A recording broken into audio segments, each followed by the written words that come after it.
sharing personal experience. In second part, we have another topic, that is mediation and peace.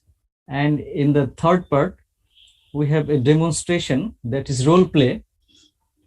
In the role play session, three learned judges will participate.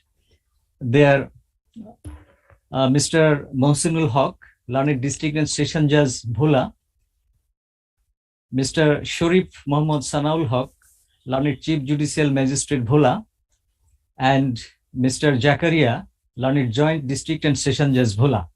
So we are going to start our first part.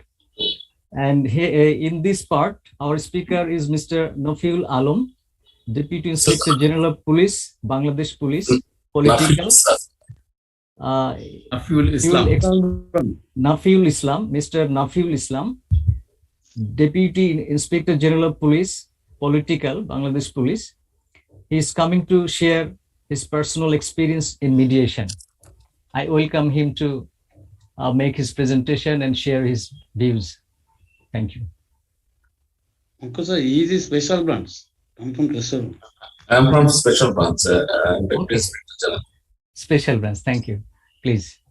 Thank you, sir. Thank you, everyone. Your presence, I can see Honorable Justice Muhammad Iman sir and other distinguished presence here. Dr. My name is Nafiul Islam. I'm Deputy Inspector General. I'm just looking after the political wing. Excuse me.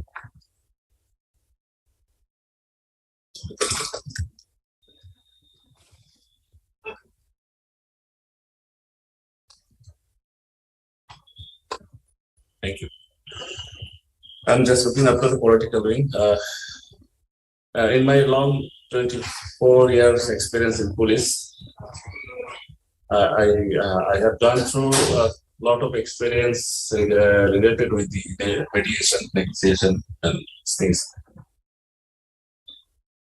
Mainly, in my experience, we came into being like mediation regarding with the personal dispute, mediation regarding land dispute, and in some cases there are also in criminal cases. We know in our CRPC there's a schedule for cases where this case is compoundable or where the case is not compoundable. But in my practical experience, I can see that in a lot of cases I have seen that even in the non-compoundable cases, the people are coming to officer in charge or superintendent of police to make a negotiation, because from my experience, this is because the long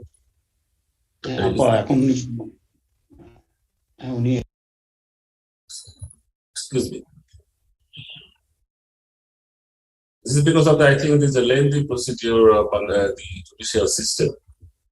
For example, this case has been done for long years, maybe just 3 years, 4 years. So the people, sometimes the parties got frustrated and they came to make a negotiation so that they can have a win-win situation. In my field experience, I have also seen in some cases,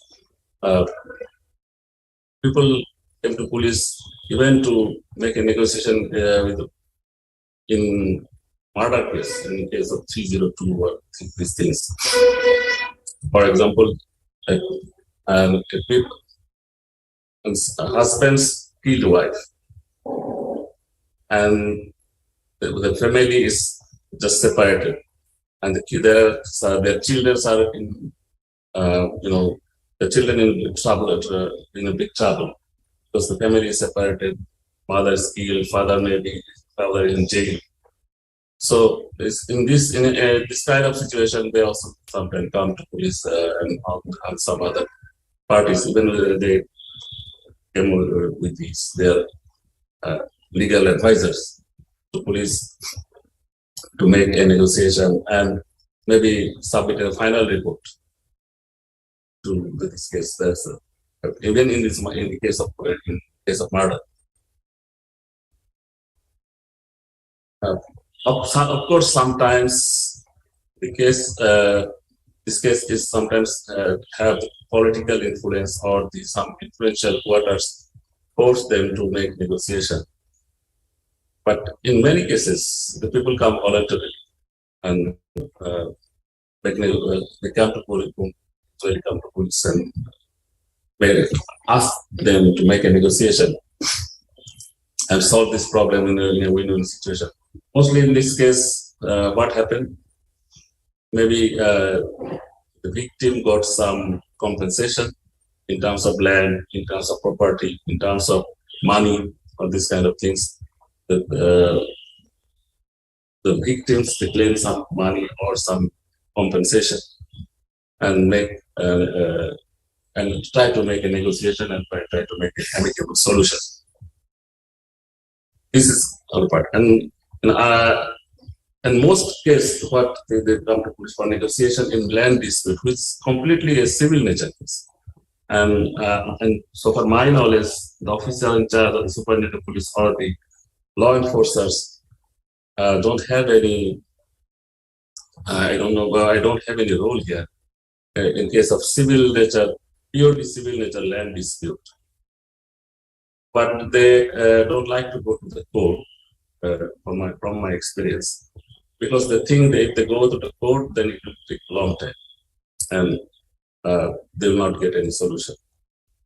I have an experience in resolving one case in my locality. Not only case, I have experience in many cases that I saw, because in my locality as a deputy inspector or when I was superintendent of police or assistant superintendent of police, people used to come to me and ask, okay, sir or brother, we have this problem, so could you please solve it?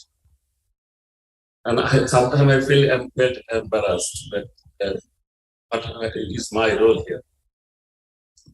They said is personality that you have a personality and you have a position here as superintendent of police or the deputy inspector general.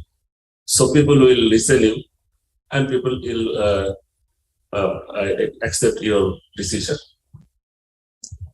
In that case, so I try to involve in that many disputes in my locality. And I try to solve this problem. In that case, I saw that trust is a very I think is a very much influential factor, trust, that both the parties have to have trust on the negotiator or the mediator. And if someone wants to be a good negotiator, then he or she must have some qualities that both the parties can have some trust on him, that this man will be unbiased and he will the justice neutral. So using words is a very important thing, I should say, because word of mouth, in my experience, is a very much important factor for communication and also for miscommunication. So use of word, gesture, and the conduct, the way a negotiator or a mediator conduct this process should be trustworthy to each other, both the parties. I have an last I had experience in last year.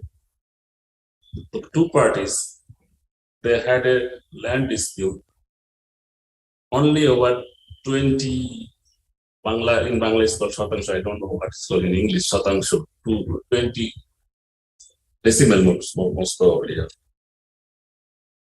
Piece of land, and they fought each other for long 20 years, and both the parties had the experience of being imprisoned. Both the parties go to the jail, and they both the parties and they're locked into fighting, and they have a physical injury too. They had a head injury, they had a leg injury, they had physical injury, and both the parties, they have experienced be in the jail. But I just forget about the expenditure. Both the parties expend a lot of money, and with that money, maybe both the party can purchase the land more than that they have the dispute. But even for maybe some egoistic reason or some other reason, or some influence from with some external influence, they fail to solve the problem even in the court, and it's 20 years. They went to this lower court, lower civil court, assistant judge court, then additional judge, session judge court, then session judge court. And that stage, the case was remaining with the High Court.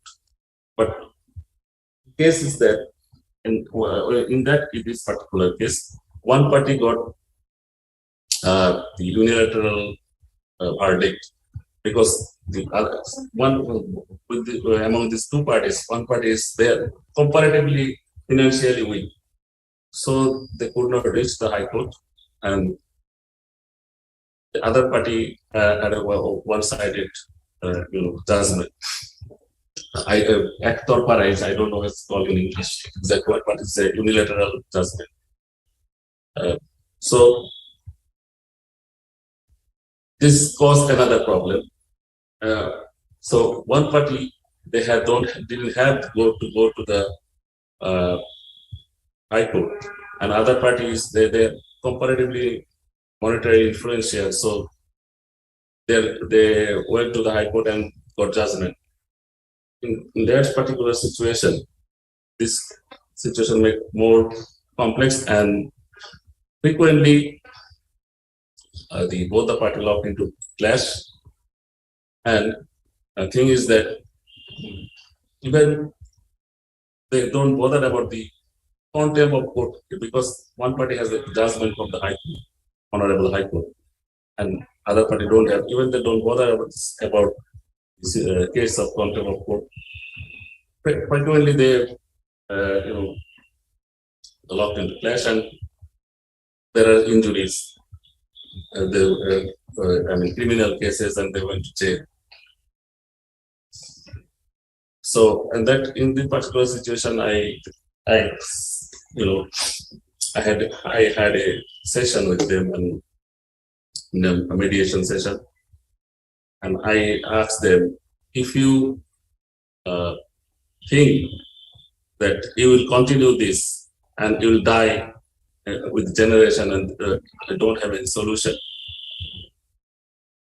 and the money you have spent for this 20 small piece of land, you could buy more land with that money, both the parties. Thing is that the particular land actually belonged to a woman, and the other party, the conflicting two parties, were our brother. They have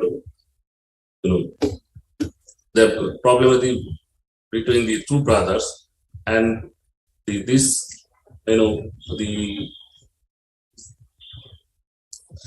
lady who actually wanted to donate some land to one of his brother. It is up to with this to not 20 decimal or 20 something like this.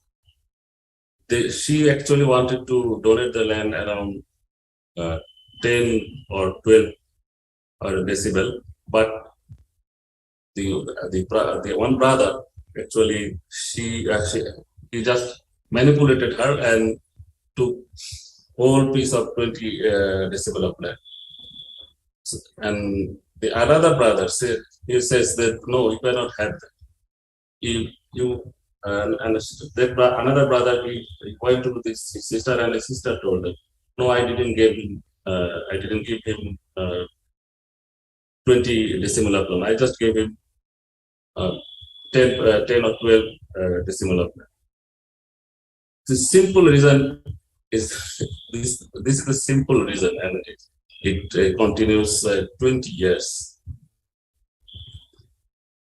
But when I solved it, when I said with them and I told them, okay, it's a long time. So I told one party that your sister is supposed to give 10 decimal of land, but you took 20 decimal of land. So what you do, with this 10 extra 10 decimal of land, you should just divide it 5-5, and you just leave the one party with just possessing this 20 decimal of land. I just asked them to leave 5 decimal for another brother. And with the long discussion, a simple thing is a very, very petty and simple, but this took 20 years. I told them you take this 5 and make it half up, and then just you divide this land with among you. So after almost 1 year negotiation, it took sort of 1 year negotiation, they came into conclusion, and ultimately they had to deed it. And it's very difficult, in case of land dispute, it's very difficult. So another type of dispute which is to mediate is, the marriage. In our Bangladeshi land, our land of North land is the marriage is for the girls is 18 and boys for 20 years. But case is that in most cases, the girls within the 14 to 17 years, they just go out from their home, keeping hand with someone. Maybe that person is adult more than 20 years or even 20 years old, or maybe in sometimes the girls within this 14 to 17 years old, they sometimes go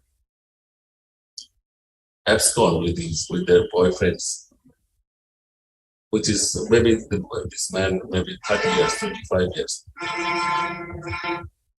And nowadays, it's because of the technology, it's easy to apprehend these people, maybe within 15 days or 1 month. But maybe 5 to 10 years back, it was not so easy. Sometimes they may abscond for 6 months, 1 year, and in that time they conceive, and maybe some they get the new baby newborn. And another problem is two family.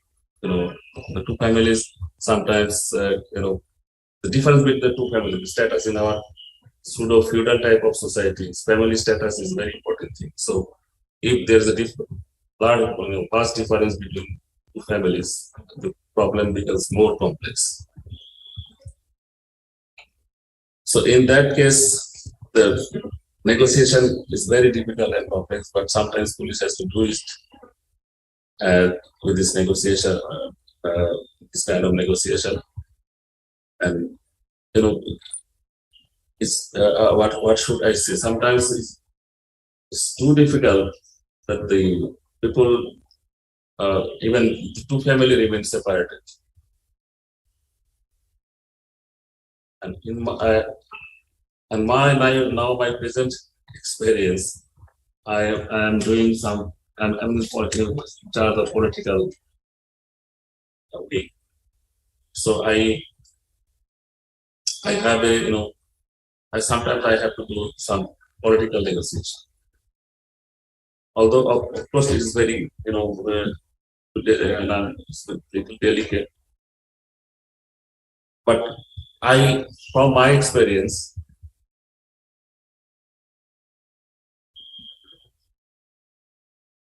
hello, can you hear me? হ্যাঁ, শুনতে পাচ্ছি। Okay. From my experience, I had experience to negotiate with the Hefaz of Islam. Although it's in an open session, and I'm just telling something.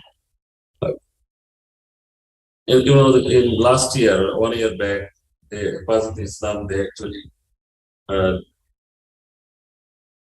was remain out of discipline, and some of their leaders try to create some chaos, try to vandalize many things. One of their leader, he died because of their conflict within a madrasa. And sometimes there had been some political motivation also. Political motivation to use the Hefaz of Islam for political purpose. But in their constitution, the Hefaz of Islam is a completely non-political organization, and their members are barred from taking part in political activities. But they violated that things, and many of their leaders they just had the political motivation and political ambition and try to vandalize these things. So we went there and try to make a relation with them and try to build some trust on us. Because the mainstream of their activists and leaders, they are more or less they are spiritual, and they are most of them don't have the political motivation, but some of them have the political motivation. We became successful to segregate the leaders of the mainstream who were actually not very much interested with the politics, and those who are interested in the politics. So we asked them, they have the right to do politics, but as per your constitution, as per the rules of the Qawmi Madrasa, nobody can take part political activities inside the madrasas and inside their premises. So with that, with that provision, we went to them and asked them and tried to make them understand that this is politics. This kind of activities is totally political nature. So you should refrain from these activities. And as per your constitution, you should be confined on this type of activities. So you should be confined on this type of activities. And if you get involved with the kinds of activities which is totally political in nature, it will just jeopardize your career and also as your activities. So we try to make them understand and also try to make them segregated from political activities, between the political activities and non-political activities. So this kind of negotiation, I think, acts, and now the Hefaz of Islam, they are now more, in a shape according to their constitution, according to their rules and regulations.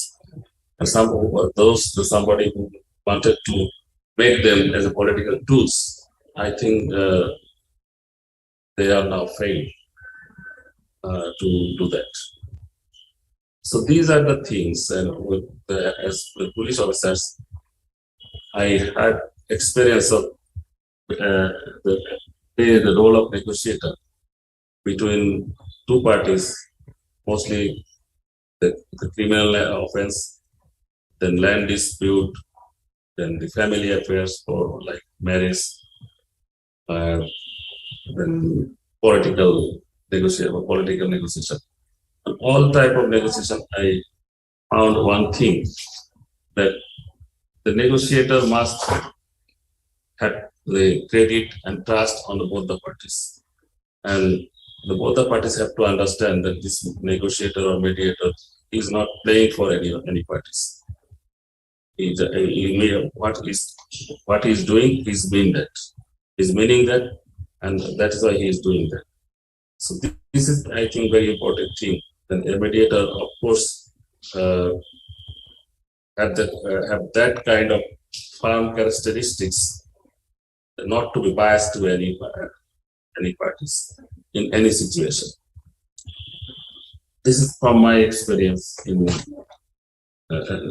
in short, this is my experience as a police officer. So, thank you very much. Thank you for sharing your personal experiences. We have still some time in hand. We would like to share our views with you. Yes, sure. I'd like to ask you that you have settled so many disputes, land matter, family matter, political issues, and you acted like a mediator. My question, whether you had prior training or not, but you did a very wonderful job. And actually, by disputing, you made peace, you established peace in the society. So if you say something on this point, how you are encouraged to do this? Okay, and actually, as a police role, what I have had training in academy, actually, it's not directly or imparted any training or any lesson to us that we have to play a role of a negotiator. Actually, we are as a police officer legally we are a parties, the government parties. We act for the government, and I act government, and government acts for the people, and we act for the government. That's why we act for the people. And I don't have any that kind of any particular type of training or anything regarding negotiation or mediation, but it's just from my common sense, you can say. Common sense and have as per some legal sense and some legal knowledge also. That actually encouraged me that I can play some role here. So the two parties are disputing, two parties are fighting, two parties are in a hostile situation, and those are the reason for the disturbance in the society. So if I can put some role or put some contribution here, and I can I contribute to some peace in society. That's also in my self consolation in mind that okay, I can do something. Mr. Kundu, may I make a comment? Yes, sir. Sure. Your Lordship, I have another query in addition, and next your Lordship may ask him. Now, my another question is that how are you feeling now attending this formal training? Let us share. Yes, it's little bit. I am little bit nervous too, and also little bit chilling that I was learning something with the learners, judges, and actually those people are directly involved in judging or solving dispute. As a police officer, we are normally our mindset is like that we are a party, and a party we act for a party for mostly complaining. And but is in the practical situation in our society, we have to play a role of mediator, and we did it in many occasions, many occasions. That's why I think if I can learn something from here regarding mediation, this could be much more beneficial for me. Thank you. Our Honorable Chief Trainer will share his views. আপনি একটু finish করতেন, এর আগে আমি 2 minute একটু বলতে চাই। Yes, please. If you allow me, Lordship. Yes. Actually বর্তমান সরকার মিডিয়েশন বান্ধব সরকার, যেটা আমরা বারবার বলছি, রাইট রং যে প্রক্রিয়া হোক, ইন দি মিন হোয়াইল এই প্রক্রিয়ার সঙ্গে প্রশাসন, এই প্রক্রিয়ার সঙ্গে আইন শৃঙ্খলা রক্ষাকারী বাহিনী, এমনকি দেশ রক্ষাকারী বাহিনীও সংযুক্ত হওয়ার ইচ্ছা প্রকাশ করেছেন এবং সেই বিষয়টিকে নিয়ে রাষ্ট্রনায়ক এবং রাষ্ট্র পরিচালনাকারী তিনারাও কিন্তু আকর্ষিত হয়েছেন এবং বিভিন্ন সেক্টরে বিভিন্ন ব্যক্তিকে মিডিয়েটর হিসাবে ট্রেন আপ করে একটি প্রচেষ্টা চালিয়ে যাচ্ছে। তারই অংশ হিসেবে বলবো না, ডিজিডিএফআই, আর্মি, পুলিশ, বিচারক, প্রশাসনের বিভিন্ন সচিব এবং বিচার আদালতের, আমি উচ্চ আদালত থেকে এই মুহূর্তে উচ্চারিত করব না, তবে যতটুক আমার সীমাবদ্ধতা তার মধ্য থেকে বলতে চাই যে শুধু আমাদের মিস্টার নাসরুল স্যার না, আমরা আর্মিতেও লক্ষ্য করেছি, বিভিন্ন সেক্টরে লক্ষ্য করেছি, কিছু ঘটনা রয়েছে যে ঘটনা প্রকৃত ব্যক্তির হাতে যদি আসে তাহলে সমাজ শৃঙ্খলা, সমাজের শান্তি প্রতিষ্ঠার লক্ষ্যে অনেক কাজ করা সম্ভব। যেমন ইনি একটি উদাহরণ দিলেন 302 মামলা।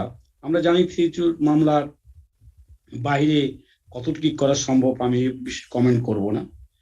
এমনকি আনসিটাইলের যে কিছু ঘটনা রয়েছে সারা পৃথিবী জুড়ে, বিশেষ করে আফ্রিকা অঞ্চলে যে সমস্ত আমরা মিডিয়েশন অংশগ্রহণ করেছি, সেই কথাগুলো বাংলাদেশের প্রেক্ষিতে এখন উচ্চারণ করব না। তবে উনি একটি কথা যেটা বলেছেন, সে কথাকে সামনে রেখে আমরা কোর্ট অভিজ্ঞতা, একজন অ্যাডভোকেট হিসেবে কোর্টের অভিজ্ঞতা কিংবা বিচারক হিসেবে কোর্টের অভিজ্ঞতা আমরা আনতে পারি। অনেক সময় অনেক মামলা আমরা দেখি যে সাক্ষীরা দেখা সাক্ষ্য কোর্ট ক্যাম্পাসে এসে সাক্ষী কাঠগড়ায় দাঁড়িয়ে ওনারা বলেন না না না, এতে প্রচুর অর্থ ব্যয় হয় এবং আমরা দেখলে বুঝতে পারি মামলাটি কোনো না কোনো ভাবে কিছু একটা হয়েছে। যেটা উনি পরিষ্কার বললেন, কিছু পলিটিক্যালি থ্রেট, ওটা উনি অস্বীকার করেন যে পলিটিক্যালি কিছু ঘটুক, এটা উনি চান না। কিন্তু উনি যেটা বলার চেষ্টা করলেন যে কিছু ঘটনার দ্বারা যদি দুই পরিবারে একটি শান্তি স্থাপন করা যায় তাহলে বোধহয় ভালো হয়। উদাহরণস্বরূপ আমরা বলতে পারি অনেক মামলায় আপ টু অ্যাপেলেট ডিভিশন থেকে আমি লক্ষ্য করেছি, বিশেষ করে লর্ডশিপের এজলাসে একদিন একটি মামলায় আমরা লক্ষ্য করলাম যে অ্যাকচুয়ালি সাক্ষীর কিছু নয়, কিন্তু দেখা যাচ্ছে যে পানিশমেন্ট দেওয়া হয়েছে, কনভিকশন সেন্টেন্স পর্যন্ত হয়ে আসছে। ওয়ান অফ জাজ মন্তব্য করেছেন এটা এনিহাও হয়তো বাইরে একটা নিষ্পত্তি ঘটেছে।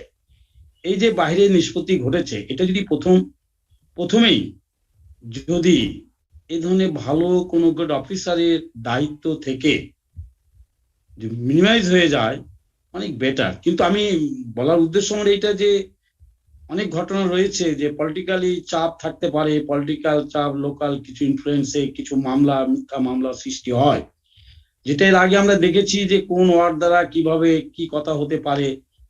আমরা কতটুকু অ্যাসেস করতে পারি, ইভালুয়েট করতে পারি, নিশ্চয়ই আমরা পারি। সিভিল নেচারে বলেছেন 20 কাঠা জমি নিয়ে, 20% জমি নিয়ে যে গন্ডগোল 10-10 করে দিয়ে অনেক ঘটনা পর মীমাংসা দেওয়ার পরে তো ভালো অবস্থান আছে, নিজেরা বললেন। কিছু ভায়োলেন্স আমরা দেখি, প্রেম ঘটিত কিছু ব্যাপারে যখন ছেলে মেয়ে অপরের সঙ্গে একে অপরের সঙ্গে অন্যত্র চলে যেতে চায়, চলে যায়, তখন আমরা মিথ্যা আকারে কিছু মামলা বা সত্যি আকারে কিছু মামলা সৃষ্টি করে দুই পরিবারকে অর্থনৈতিক জেরবার করতে পারি। কিন্তু ওনার দ্বারা যেটা বুঝতে পারলাম যে একজন সৎ অফিসার, গুড পুলিশ অফিসার, তিনি যদি ইচ্ছা করেন, এমনকি উনি লোকালি যদি উনি ভালো একটা মানুষ হন, তার কাছে কিন্তু অনেকে আসতে পারে এবং সত্যিকারই পিস মেনটেনের জন্য উনি কিন্তু অনেক কিছু করতে পারেন। সে কথা হয়তো উনি বলার চেষ্টা করেছেন বলে আমি মনে করি। আমি কথাটি শুধু অ্যাড করতে চাই, একজন ভালো অফিসার, ভালো একজন মানুষ তার ব্যক্তি জীবনেও কিন্তু তার এলাকায় লোকালিতে অনেক ভালো কাজ করে দিতে পারে এবং লোকালিতে একজন ভালো মানুষ থাকলে ওই এলাকাটা কিন্তু শান্তিপূর্ণ সহাবস্থানে আসতে পারে। Okay sir, sorry sir. ঠিক আছে, থ্যাংক ইউ। আমার শুধু এটাই বলার, যে আপনি সমাজে শান্তি আনতেছেন, পিস হচ্ছে, it is a good thing. Sir তবে আইনের ঊর্ধ্বে গিয়ে না। স্যার যেখানে আইন বলেছে যে বেশ কিছু ধারা আছে যেখানে কম্পাউন্ডিং হয় না, স্যার এখানে আপনি যদি কম্পাউন্ড করতে বলেন আর করে ফেলেন, that would be against the law, এবং এটা এজ এ জাজ আই ক্যানট কন্ডোন। আরেকটা কথা আপনি বলেছেন যে জমি, আপনি বলেছেন যে আপনারা 2 ভাগ করে নেন। এটা আমরাও বলতে পারি, যে কেউ বলতে পারে। গ্রামের একজন মুরব্বী বললেও যদি 2 ভাগে রাজি হয়ে যায় 2 পক্ষ, মীমাংসা হয়ে গেল। এটা কিন্তু মিডিয়েশন না। সেই ক্ষেত্রে দেখা যাচ্ছে যে আপনি আপনার পাওয়ার প্রয়োগ করে, আপনার অফিসিয়াল পাওয়ার বলে বলতেছেন যে মীমাংসা করো, এটা করো, এবং পার্টি রাজি হয়ে যাচ্ছে, মেবি দে আর রাইট, এবং আলটিমেটলি পিস হচ্ছে, ঠিক আছে, but that is not mediation. আর আরেকটা কথা, আপনি নেগোশিয়েটর হিসেবে যেটা বলছেন বা যেটা করছেন, that is different issue. Negotiator বা আজকাল আমরা শুনি লবিস্ট, এগুলো চলছে, সমাজে আছে। দেশের মধ্যে, 2 দেশের মধ্যে নেগোসিয়েশন হচ্ছে, যুদ্ধ বন্ধ করার জন্য নেগোসিয়েশন হচ্ছে, লবিং হচ্ছে, দ্যাট ইজ ডিফারেন্ট ইস্যু। ওইখানেও এটা নট এক্স্যাক্টলি মিডিয়েশন। তবে যেটা গোস্বামী বাবু বললেন যে আপনি কাজ যেভাবে করছেন, লোকালি যদি পিস বা শান্তি বিরাজ করা যায়, that is a good thing obviously. আমি বহু পুলিশ অফিসার দেখেছি যেখানে পুলিশ অফিসার ওই 2 পক্ষ যখন মামলা করতে আসে, দেখা যায় 2 পক্ষ মারামারি করে 2 পক্ষই মামলা করতে আসে। Police officer using his good sense and good office বলে যে না, এই মামলা 2 পক্ষে করে লাভ তো নাই, 2 পক্ষ কোর্টে যাবেন, 2 পক্ষের খরচ হবে, বরং আপসী মীমাংসা করেন। তো এটাও করা যায়, এটাও করা হয় অনেক ক্ষেত্রে, এবং এইটাতেই এই সোসাইটির মধ্যে যে একটা পিস, শান্তি আসে, দ্যাট ইজ অ্যাবসলিউটলি কারেক্ট। কিন্তু যেসব ক্ষেত্রে কম্পাউন্ডেবল অফেন্স নয়, সেই ক্ষেত্রে কম্পাউন্ডিং করে দেওয়াটা বেআইনি হবে। এবং আমি ছোট একটা উদাহরণ দেই, যেমন এই যে ক্যাশ চেক বাউন্সের মামলা, নেগোশিয়েবল ইনস্ট্রুমেন্ট অ্যাক্টের মামলা, 138 নেগোশিয়েবল ইনস্ট্রুমেন্ট অ্যাক্ট। যদি কেউ চেক দেয়, চেক যদি ডিসঅনার হয় তাহলে মামলা হবে, এবং উইদিন টাইম যদি সে কমপ্লেন করতে পারে, প্রসেস ফলো করে, তাহলে যে চেক দিয়েছে, যার চেক ডিসঅনার হয়েছে, তার জেল জরিমানা হবে। এবং আলটিমেটলি দেখা যায় যে 2 পক্ষই আপোষ করে ফেলে, সুযোগ পাইলে আপোষ করে ফেলে, সুযোগ পাইলে টাকা দিয়ে দেয়, একটু কম বেশ করে আপোষ করে ফেলে। তো সেই ক্ষেত্রে আমরা বহু মামলা আপনি রায় দেখবেন, সেখানে আমরা সুপ্রিম কোর্ট থেকে বলেছি যে যদিও এই ধরনের মামলা কম্পাউন্ডেবল নয়, তথাপি যেখানে পক্ষরা আপোষে স্যাটিসফাইড হয়ে গেছে, একে অপরকে স্যাটিসফ্যাকশন দিয়ে দিয়েছে, তাহলে আমাদের আর কিছু করণীয় নেই। এবং যে উদাহরণটা আমি সবসময় দিয়ে থাকি সেটা হচ্ছে যে এই 28 লক্ষ টাকার চেক দেওয়ার পরে যখন জেল হলো, জরিমানা হলো, আপিল করতে গিয়ে 14 লাখ টাকা জমা দিল, বাকিটা দিতে পারে না, আবার জেলে গেল, তখন আপিল বিভাগে এসে অপর পক্ষে এসে বললো যে আরো 14 লাখের মধ্যে আমাকে 6 লাখ দিয়েছে, বাকি 8 লাখ টাকার আমার দরকার নেই, ছেড়ে দেন তাকে। সেই ধরনের কেসেও আমরা কম্পাউন্ডেবল করব না। আইন যেখানে কম্পাউন্ডেবল করে নাই, আমরা বলছি যে এই আইনটা কম্পাউন্ডেবল হওয়া উচিত, কিন্তু সরকার এখনো বা পার্লামেন্ট এখনো করে নাই। পার্লামেন্ট যেখানে কম্পাউন্ডেবল করে নাই, সেক্ষেত্রে আমরা বলতে পারি না যে এটা কম্পাউন্ড করে দিলাম। তবে যেহেতু পক্ষ মামলা চালিয়ে যেতে চাচ্ছে না, আমাদের কিছু করণীয় নেই। 2 পক্ষের মধ্যে তাদের মীমাংসা হয়ে গেছে, সুতরাং আমাদের আর কিছু করণীয় নাই, এটা আমরা বলতে পারি, কিন্তু নন কম্পাউন্ডেবল অফেন্সকে কম্পাউন্ডেবল করতে পারি না। বেশিরভাগ ক্ষেত্রে স্যার ওইটাই হয় যে পার্টি কেস চালাতে চায় না স্যার হ্যাঁ। আর যেটা আপনি বললেন যে মার্ডার কেসে ফাইনাল রিপোর্ট দিয়ে দিয়েছেন, ফাইনাল রিপোর্ট আপনি তখনই দিবেন যদি কেউ এসে সাক্ষী না দেয়, তখন আপনার কিছু করণীয় থাকবে না। ওইরকমই হয় স্যার, কেউ আসে না সাক্ষ্য, ওরা আসে না, ডিক্লাইন করে যে না আমি সাক্ষী দেবো না।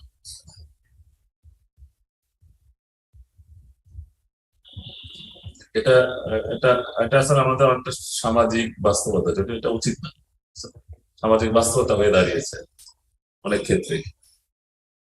হ্যাঁ, বহু ধারা আছে ক্রিমিনাল পেনাল কোডের মধ্যে বা অন্যান্য আইনের মধ্যে, যেগুলো আমরা কোর্ট থেকে বলে দিয়েছি যে এগুলা কম্পাউন্ডেবল করা উচিত, কারণ সমাজের মধ্যে এগুলা হয়ে যায়। আমি ওই যে গোস্বামী বাবু বলবেন, একটা মামলা আপিল কোর্ট পর্যন্ত এসছে, আপিল বিভাগ পর্যন্ত এসছে, যেখানে 1 বছরের সাজা, এই নেইবারদের মধ্যে, প্রতিবেশীদের মধ্যে মারামারি। তো এই ধরনের মামলা নিয়ে কোর্টে যাওয়া, শুরুতেই যাওয়াটা ভুল, তারপরে কোর্টও এগুলাকে মামলা প্রশ্রয় দেওয়া, পরবর্তীতে সাজা দেওয়া 1 বছরের জন্য, হাইকোর্টে আপিল, আপিল বিভাগে appeal, all waste of time and money and resources. Sir আরেকটা বিষয় আমি একটু বলতে চাই স্যার, সেটা হলো যে আমি একটু মাঝখানে স্কিপ করে এসেছি, লোকাল যে স্থানীয় জনপ্রতিনিধি আছে, ইউনিয়ন পরিষদ চেয়ারম্যান, মেম্বার বা পৌরসভার চেয়ারম্যান, ওয়ার্ড কমিশনার, তাদের একটা বড় রোল আছে সিভিল ন্যাচারাল ডিসপিউট গুলা সমাধান করে দেওয়ার জন্য। তারা যেহেতু রাজনৈতিক কারণে স্যার, তারা ভোট হারানোর ভয়ে পুরো পক্ষেই অনেক সময় কাজ করতে চায় না, বা দুই পক্ষকে ম্যানেজ করে চলে। এটাও কিন্তু একটা স্যার সমস্যা, যে সামাজিক অশান্তি। তারা সরাসরি চলে আসে ওসি সাহেবের কাছে, ওসি সাহেবের এই বিষয়ে কোনো ভূমিকাই নেই, তার আইনগত কোনো ক্যাপাসিটিও নেই এটাকে অ্যাক্ট করার। তারপরেও তারা ওসি সাহেবের কাছে আসেন, বা অনেক ক্ষেত্রে এসপি সাহেবের কাছে আসেন যে এগুলো সমাধান করে দেওয়ার জন্য, যেটা কমপ্লিটলি ইউনিয়ন পরিষদের মেম্বার বা চেয়ারম্যান অথবা ওয়ার্ড কমিশনার করে দিতে পারে।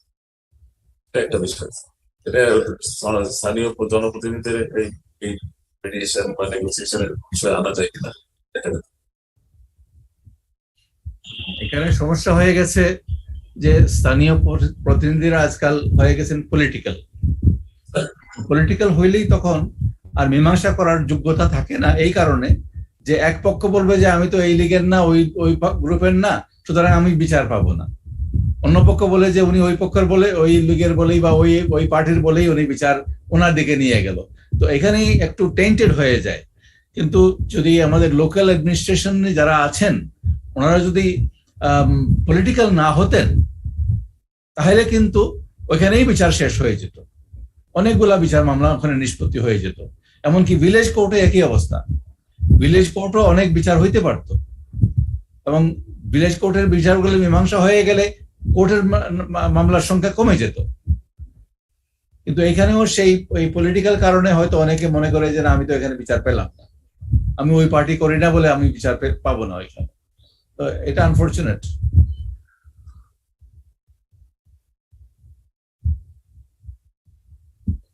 এটা ঠিক বলছেন,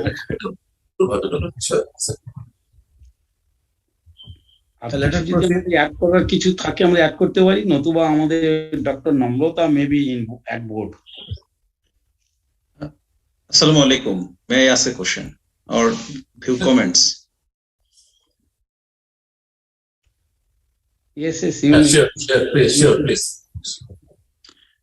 আমি বাংলায় বলছি। আমাদের সুধাভাজন স্যার যে বিষয়টি পয়েন্ট আউট করেছেন, আমিও খুব মুগ্ধ হয়ে শুনছিলাম আমাদের ডিআইজি মহোদয়ের প্রচেষ্টা শান্তি প্রতিষ্ঠার ক্ষেত্রে এবং মীমাংসার ক্ষেত্রে, ওনার উদ্যোগের ক্ষেত্রে। কিন্তু প্রতিটা কেসের ক্ষেত্রেই আমরা যেটা দেখেছি যে ওনার পদবি এবং ওনার একটি ডিসিশন, যেটা হচ্ছে আমাদের এই মধ্যস্থতার ক্ষেত্রে একেবারেই সুযোগ নেই যে আমি সিদ্ধান্ত দিয়ে দিচ্ছি। যেমন উনি একটা শব্দ ব্যবহার করেছেন যে ওনার লোকালিটির লোকজন যখন ওনার কাছে আসছেন যে আপনি একটি বড় চাকরি করেন, আপনি একটি বড় পদে আছেন, আপনি বললে ওরা শুনবে। এই বিষয়টি কিন্তু আসলে আমাদের মীমাংসার বিষয় নয়। আর যেটি আমাদের স্যার পয়েন্ট আউট করেছেন যে আমাদের সমাজে অপরাধ যেগুলিকে আমরা বলি, যেগুলো আমাদের সমাজকে, আমাদের রাষ্ট্রকে ভাবিয়ে তোলে, সেই ধরনের মামলার ক্ষেত্রে মীমাংসাকে আইন এবং আমাদের আইনসভা এখনো যেহেতু উৎসাহিত করেনি, সেক্ষেত্রে আমাদের উচিত হচ্ছে যে ভালনারেবল সেকশনটা রয়েছেন, যারা এই ক্ষেত্রে ভিকটিম, যারা ক্ষতিগ্রস্ত, তাদেরকে একটি পরিবেশ নিশ্চিত করা যেখানে তারা এই বিজ্ঞানদের বিরুদ্ধে আদালতে মামলা পরিচালনা করে দুষ্কৃতিকারী শাস্তি নিশ্চিত করার ক্ষেত্রে ভয় পাবে না, তারা কোনো প্রেশারের কাছে নতি স্বীকার করবে না। সেটি বোধহয় পুলিশের মুখ্য ভূমিকা হওয়া উচিত। তো আমরা আসলে যারা মধ্যস্থতা নিয়ে কাজ করি বা কথা বলি, বা আমরা যখন মধ্যস্থতার বিষয়টি কারোর সামনে উপস্থাপন করি, প্রত্যেকেই মনে করেন যে আমি খুব অনেক বেশি মেডিয়েশন করছি বা আমি মেডিয়েটর হিসেবে কাজ করেছি। মূলত আমার দৃষ্টিতে আমি যেমন জাজ হিসেবে কাজ করি, আমি কিন্তু আরবিট্রেশন করছি, আমার সিদ্ধান্তটা আমি বলছি। তো এটুকুই আমার অ্যাড করার, যে আমরা যদি ভিকটিমের প্রতি আমরা সেই সারাউন্ডিংসটা নিশ্চিত করতে পারি, কিংবা কোনো কোনো ক্ষেত্রে ভিকটিমকে কম্পেনসেশন স্কিমের মধ্যে আনতে পারি, যেটা আমাদের পার্শ্ববর্তী দেশে রয়েছে ভিকটিম কম্পেনসেশন স্কিম। ভিকটিম কিন্তু মামলা করতে এজন্য স্বচ্ছন্দ বোধ করে, তার নিরাপত্তাও রয়েছে এবং পরবর্তীতে তিনি কিছু আদালতের কাছ থেকে পাবেনও। এই বিষয়গুলো নিশ্চিত করতে পারলে বোধহয় আমাদের এই যে নন কম্পারেবল সেকশনস কিংবা যেগুলোকে আমরা হেনিয়াস ক্রাইম বলি, সেগুলোর ক্ষেত্রে এই মীমাংসা বা আরবিট্রেশন কিংবা বড় স্যার একটা কিছু বলে দুজনকে মীমাংসা করে দিলেন, এই প্রবণতা বোধহয় কমবে। ধন্যবাদ। আমি সম্পূর্ণ একমত যে আসলে হওয়া উচিত না। আমি বললাম যে অনেক ক্ষেত্রে যদি নেগোসিয়েটর বা মেডিয়েটর উনি যদি ওনার ব্যক্তিত্ব বা ওনার গ্রহণযোগ্যতা যদি অনেক ভালো থাকে, সবাই বিশ্বাস করে যে না উনি যা বলবেন কারোর প্রতি বায়াসড হবেন, মানে কারোর পক্ষপাতিত্ব হবেন না বা দুষ্ট হবেন না, কাউকে সুবিধা দেবেন না, বা উনি ওই গোষ্ঠীর কেউ না, বা উনি ওই গোষ্ঠীর প্রতি কোনোভাবে লিঙ্কড না, মানে যোগসূত্র নাই তার, বা উনি ওনাদের সাথে কারোর কাছে কখনো কোনো সুবিধা নিয়েছেন নাই, এরকম যদি একটা ইমেজ বা ভাবমূর্তি থাকে, তাহলে ওই অনেক ক্ষেত্রে ওই ব্যক্তির কথা দুই পক্ষই বেশি অনেক ক্ষেত্রে শুনে নেয়। এবং যেহেতু নেগোসিয়েটরকে অবশ্যই প্রমাণ করতে হবে যে উনি ডিসইন্টারেস্টেড একজন ব্যক্তি, বা একাধিক দুজন যদি হয় তাদেরকে প্রমাণ করতে হবে যে তারা ডিসইন্টারেস্টেড, তাদের কোনো ইন্টারেস্ট নেই। এটা হলে পরে অনেক সময় হয়। আর আমাদের মূল লক্ষ্য যেহেতু সামাজিক শান্তি, সেখানে এই বিচার বিভাগের যে একটা দীর্ঘসূত্রিতা, বিচারিক প্রক্রিয়ার যে একটা দীর্ঘসূত্রিতা, সেই দীর্ঘসূত্রিতা থেকে আমরা কিভাবে বেরিয়ে আসতে পারি সেটাও মানে আমরা একটু দেখতে পারি। যদি এই বিচার বিভাগের দীর্ঘসূত্রিতে বের হয়ে আসা যায়, মানুষ তাড়াতাড়ি বিচার পায়, তাহলে অবশ্যই এক্ষেত্রে তারা আসবে না। কারণ এটা এই বিষয়টা যে খুবই কঠিন অনেক ক্ষেত্রে, যে একটা মার্ডার কেসে মেডিসিন আপোষ করে দেওয়া, কম্পাউন্ড করে দেওয়া, এটা খুব কঠিন। এবং আসলে ক্ষোভ এখান থেকে যায় না। আমি বাস্তবতা দেখেছি যে তারা সাময়িকভাবে হয়তো মেনে নেয়, কিন্তু ওই যে ভিতরে যে একটা ক্ষোভ, এখান থেকে ওটা যায় না। যে আমার আত্মীয় বা আমার ভাই বা আমার বাবাকে মেরেছে একজন, আমি একটা পরিস্থিতিতে পড়ে আমি আর্থিক কারণে হোক বা যে কোনো কারণে আমরা মামলা চালাতে পারছি না, আর মামলা চালাতে যে আমি ক্ষতিগ্রস্ত হয়ে যাচ্ছি, তখন আমি এটা মেনে নিচ্ছি, কিন্তু ভিতরে যে ক্ষোভ এটা আসলে যায় না। এটা আমার বাস্তব অভিজ্ঞতা। পরবর্তীতে কোনো এক সময় সুযোগে আসলে দেখা যাচ্ছে সে ক্ষোভের বহিঃপ্রকাশ ঘটে যায়।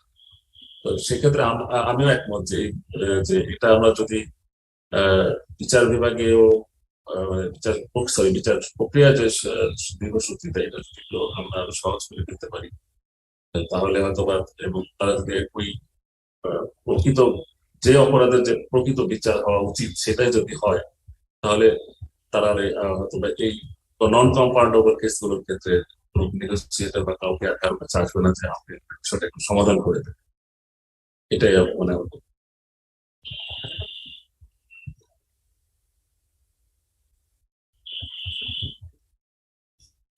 Thank you for interaction. And if there is no other question, we can move on to our next topic. Assalamu alaikum. Yes. হ্যাঁ, জাজ মোহসিনুল হক বোধহয় বলতে চাচ্ছেন কিছু। জি, আসসালামু আলাইকুম স্যার। ওয়ালাইকুম আসসালাম। আমি মোহসিনুল হক, ভোলার জেলা ও দায়রা জজ। প্রথমে ধন্যবাদ জানাতে চাই আমাদের আজকে যিনি আলোচক ছিলেন ডিআইজি মহোদয়, তার সুন্দর আলোচনা আমরা শুনলাম এবং এই সুন্দর প্রেজেন্টেশনের জন্য তাকে আমরা অভিনন্দন জানাই। আর আমাদের একটি মনোমুগ্ধকর সেশন উপহার দিলেন। তো যে বিষয়টির অবতারণা হয়েছে সে বিষয়ে আমি দুটো কথা বলতে চাই। প্রথম কথা হলো যে আমি ভোলায় বিচার বিভাগে যোগদান করার পর থেকে দেখছি একটা টেন্ডেন্সি লক্ষ্য করা যাচ্ছে, এটা অনেক জেলার মতোই, যে 302 এর কেসগুলোও পুলিশ এফআরটি দিচ্ছে, এটা আমি কোনো ব্লেম বা কাউকে কোনো দোষারোপের জন্য উদ্দেশ্য বলছি না। এক্ষেত্রে বাদী পক্ষ থেকে অনেক সময় দেখছি নথি পর্যালোচনা করতে গিয়ে যে তারা বলছে যে এই আসামিরা এই ঘটনা ঘটায় নাই এবং আমি এদের বিরুদ্ধে কোনো মামলা করি নাই, আমাকে ভুল বুঝাইয়ে এজাহার দায়ের করা হয়েছে, যেটা প্রচলিত ভাবে মেডিয়েশনের যে ধ্যান ধারণা সেটার বিপরীতে এই কাজটি হচ্ছে। যে এটা সবাই একমত 302 এর মামলা যদি এইভাবে যদি একটা প্রক্রিয়ার মধ্যে দিয়ে আমরা কোর্ট যদি মেনে নেই, তাহলে কিন্তু সমাজে এই খুনের ঘটনা বেড়ে যাবে এবং তারা চিন্তা করবে যে এই তো এই ধরনের ঘটনা ঘটিয়ে পার পেয়ে যাওয়া যাচ্ছে। তো এই অনেকগুলো মামলায়, একটা মামলায় হলে আমি এই প্রসঙ্গগুলো তুলতাম না, তো অনেকগুলো মামলার ক্ষেত্রে এরকম দেখা যাচ্ছে।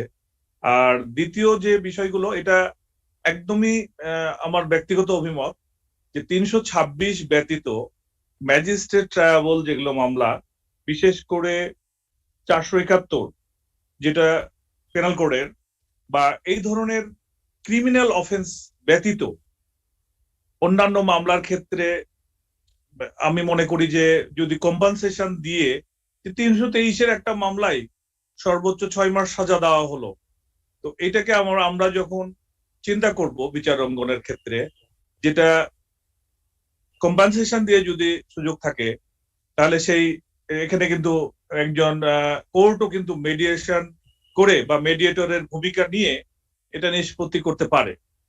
আর একজন পুলিশ অফিসার অবশ্যই সমাজের একটি অংশ, তার প্রতি যদি পাবলিকের কনফিডেন্স থাকে বা যদি কোনো পক্ষের কনফিডেন্স থাকে যে না আমি তার কাছ থেকে আমি ন্যায় বিচার পাবো বা তিনি আমাকে এখানে একটা ভালো রিলিফ দিবেন, তাহলে তিনি যে পর্যায়েরই হোক না কেন, আমি মনে করি যে তিনিও এখানে মেডিয়েটরের ভূমিকা নিয়ে যদি আমাদের মামলা মোকদ্দমা গুলোকে তড়িৎ নিষ্পত্তির ক্ষেত্রে একটা সহায়ক ভূমিকা রাখতে পারেন, সেক্ষেত্রে কোর্টের বার্ডেনও অনেকাংশে কমে যাবে বলে আমরা মনে করি আর কি।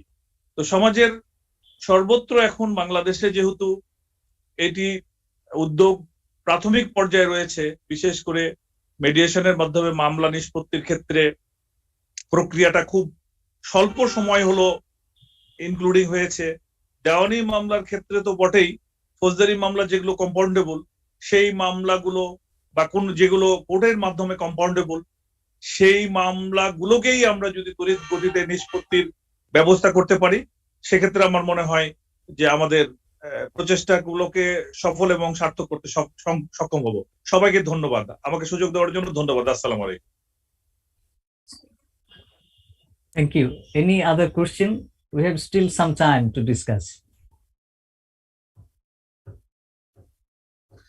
ধন্যবাদ। আমি একটা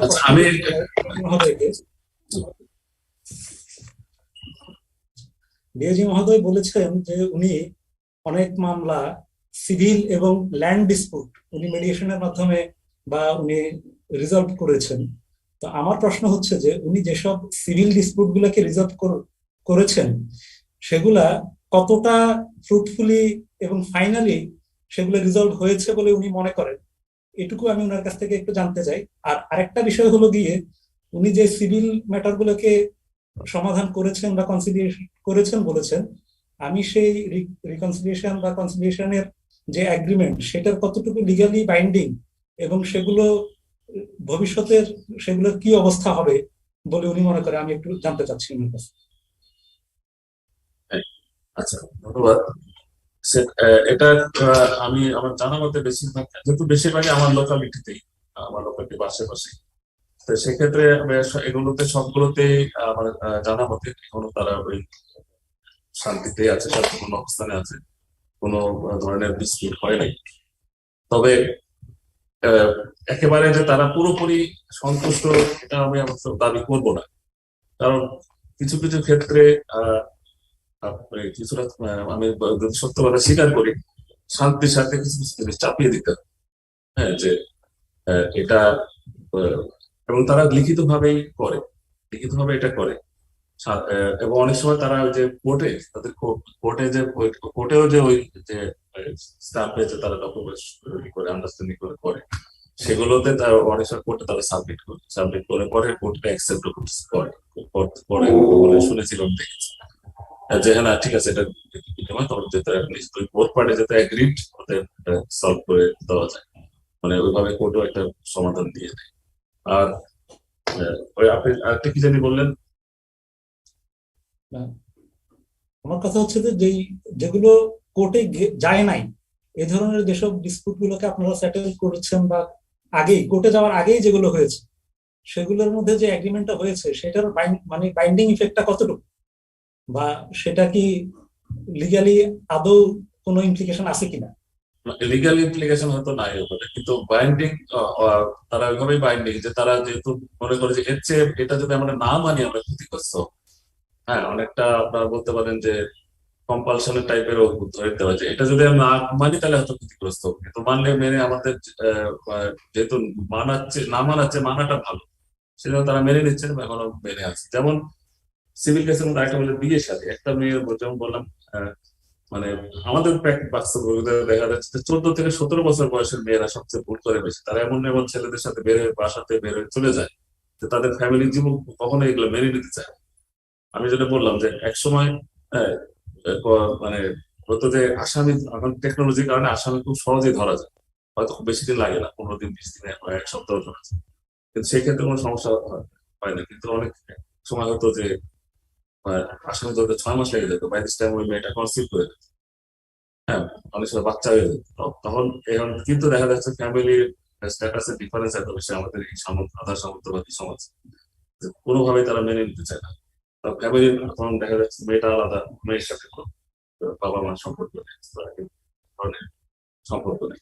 তো সেক্ষেত্রেও আমরা ওই দেখা যাচ্ছে যে মামলা চলতেছে, মামলার জন্য ওই ছেলেটা হয়রানি মনে হচ্ছে, তার মেয়ে হয়রানি হচ্ছে। সেক্ষেত্রে অনেক সময় আমরা মানে তাদেরকে বুঝিয়ে সুঝিয়ে নেগোসিয়েশন করে দিই, যেহেতু একটা বাচ্চা হয়ে গেছে। অনেক সময় তারা জামাইকে মেনে নেয়, মেনে নিয়ে হয়তো তারা চেষ্টা করে জামাইকে তাদের মতো করে প্রতিষ্ঠা করতে, এটাও এরকম হয়েছে। এই ঘটনাগুলো বেশ কিছু অনেক এক্সপিরিয়েন্স আছে। তো এটা হলো শান্তির সাথে। এখন আমি এটা বলতেছি না যে এটা বেস্ট সলিউশন, এটা অবশ্যই বেস্ট সলিউশন না। বেস্ট সলিউশন হচ্ছে যেটা আদালতের মাধ্যমে যেটা হতো এবং যার জন্য যেটা প্রযোজ্য বা প্রাপ্য সেটা। কিন্তু আমাদের সামাজিক কি বলে, আমাদের সামাজিক সোশ্যাল ডাইমেনশন গুলো এত অনেক ক্ষেত্রে জটিল এবং এত শ্রেণী বিভক্ত, আমাদের শ্রেণী বিভক্ত সমাজে মানে এত জটিল সমস্যার সমাধান আসে যেগুলো অনেকে আদালত পর্যন্ত যায়ও না, যেতে চায় না বা যায়ও না। আবার অনেক গেলেও দেখা যাচ্ছে যে তারা সেই পরিমাণ ব্যবহারটা পাচ্ছেন। এখানে মাঝখানে একটা রোল প্লেয়ার আছেন আমাদের দাদা সমাজ অ্যাডভোকেট যারা আছেন, তাদের একটা ভালো রোল আছে। ওখান থেকেও তাদের দ্বারা তারা নিগৃহীত বা হয়রানির শিকার হচ্ছেন, বা বারবার মামলা ডেট ফেলে অনেক ক্ষেত্রে নিঃস্ব হয়ে যাচ্ছে। তো এই সমস্ত কারণে তারা অনেকটা, আমি বলবো যে যেগুলা নন কনভেনশনাল, যেগুলো প্রথাগত মেডিয়েশন না, সেগুলো তো ক্ষেত্রে মেডিয়েশনে যেহেতু আসে তখন অনেকটা আমি বলবো যে বাধ্য হয়ে আসে, সামাজিক বাধ্যকতার কারণেই আসে। তারপরে একটু যেহেতু শান্তি প্রতিষ্ঠিত হচ্ছে অনেক সময় আমরা করে দিই। তবে বাস্তবতা হলো যে সত্যি যেটা সত্যিকার যদি বিচার পেত তাহলে অবশ্যই তাদের ভিতরে থাকতো না, বা ভবিষ্যতে আর এই ধরনের বিষয়গুলো হতো না। ধন্যবাদ। Thank you all for participating in a very lively discussion. Now let us move on to our next topic. Our current topic is mediation and peace, and this topic will be discussed by Dr. Namrata Pandey, BIMS Regional Director, Nepal. I humbly invite Dr. Namrata Pandey to make her presentation, please. Thank you so much, Advocate Pankaj sir. Am I audible?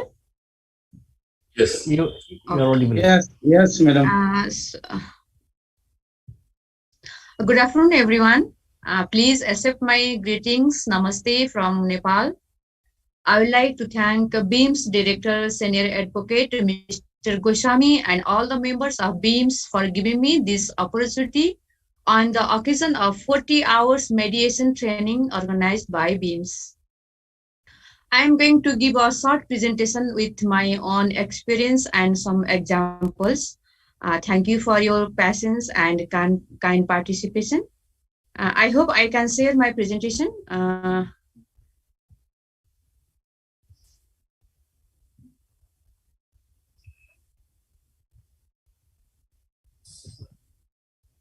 I think it is visible. Yes, yes. Okay, thank you, sir. As we all know, mediation is a method under which the third party either is its own initiative or at the request of the disputant parties assumes responsibility for the settlement of the dispute. To mediate means to interpose between parties to interest them to each other. Mediation is an indirect conveyance or communication through an intermediary.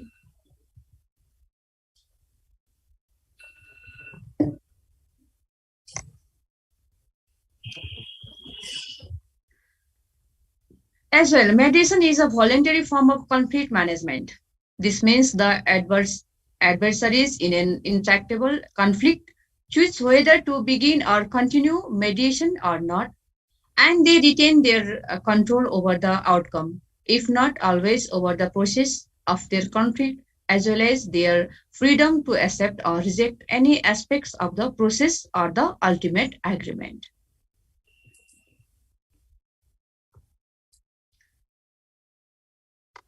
Mediation and intervention between conflicting parties to promote reconciliation, settlement, or compromises, especially a means of resolving disputes outside of the judicial system by voluntary participation in negotiations structured by agreement of the parties and usually conducted under the guidance and supervision of a trained intermediary. As we know, human development history shows there were conflicts, quarrels, and misunderstanding in the human society. Even in the present times, it has increased even more between the country, family, and the society. That is why there is no peace in human life, society, and the nation. Life has everything, but if there is no peace, then that the life is incomplete. Therefore, only a person who has peace, love, and welfare in life can give a healthy opinion, advice, and guidance. In my opinion and experience, mediation is the medium that can help bring peace to all. We have seen examples of this in many countries, and BIMS itself is an example of this, which has contributed a lot. Many case studies have been collected by BIMS till now and continue giving contribution to it. Even today, what is raging between some countries of the world, even if we look at the example of Russia and Ukraine, it is causing stress not only between the two countries, but all the people of the world. The war is being waged between nations, and as human beings, we are being questioned here. If we look at the example of Nepal, there was instability in the country due to different types of insurgency at different times. The practice of community mediation at the professional level is in preliminary stage in Nepal. Regarding the peace settlement process and the state of community mediation in different countries, various efforts have been made in Nepal regarding community mediation.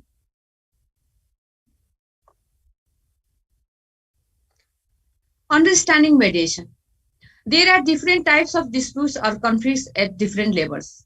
For example, individual, family, community, regional, and international levels. They might be related to personal growth and development, resource utilization, earning, or livelihood, gender, gender identity, sexual orientation, religion, or disability. Conflict is an interactive and dynamic process, and therefore it is difficult for individuals or groups to make decisions and choose alternatives. Ma'am, sorry to interrupt. Your slide is not changing. We are stuck on the same slide. Really? Okay. Okay, I'll start again.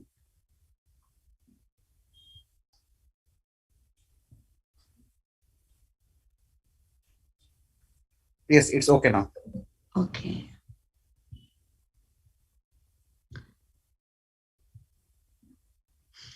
Let's continue. Different techniques have since long been used for resolving conflicts. Dispute resolution techniques are very significant for managing the conflict efficiently and constructively, transform it into peace. There are some notable techniques and skills such as negotiation, mediation, facilitation, arbitration, adjudication, diplomacy, and litigation, with the help of which we can resolve conflict. Mediation is a process through which disputants work together with the assistance of a neutral third party to assist disputing parties to resolve conflicts through face-to-face meetings. Mediation in Nepal offers a space to resolve interpersonal and collective disputes, which transforms adversarial tensions into cordial relationship based on mutual respect. Now, can you see another slide? Yeah, madam. Okay. Peace process and settlement of conflict in post-conflict situation in Nepal. During decade-long conflict in Nepal, over 30,000 people died and 1,300 went missing and 200,000 people were displaced. Properties worth millions of dollars lost and human rights violated. Following the signing of the 12-point understanding between the 7-party alliance and Communist Party of Nepal, Maoist, hereafter refers to as Maoist, in February 2006, and the subsequent Comprehensive Peace Accord, hereafter refers to as CPA, signed in November 2006, provided a fundamental basis for ending a decade-long armed conflict and restoring peace. Nepal has passed through a drastic transformation and is facing newly emerging challenges in politics since. I received this reports from Human Rights 2012. So can you see another slide now? Yes, ma'am, it's working now.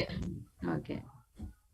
As a major steps towards establishing sustainable peace, the ending of the armed conflict and the power sharing arrangements from November 2006 to April 10, 2008 was materialized by means of November 2006 CPA and the interim constitution signed between the Maoist and the government of Nepal, which was represented by the 7-party alliance of mainstream political parties. International Crisis Group reports 2009 shows that various measures were taken to have peaceful political settlement after the end of a decade-long conflict in Nepal.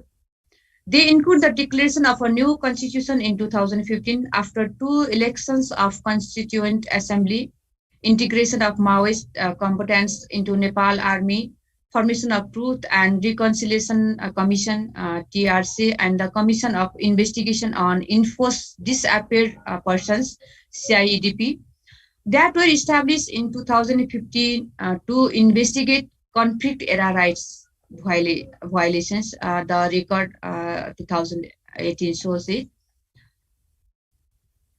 Out of 90,600 fighters registered to the United Nations, only 1,460 joined the army. The rest were given rehabilitation packages up to $10,200 to lead civilian life. I think next slide also you can see now. The country is gradually advancing towards community mediation practices in ensuring access to justice. Community mediation has been practiced for resolving disputes or conflict through the judicial committee. This is formed under the local government. The practices of conflicts or disputes resolution through community mediation have begun in Nepal at the individual or family level, school or community level, or at workplace. It is therefore vital to prevent the recurrence of conflicts or disputes through community mediation to ensure sustainable peace.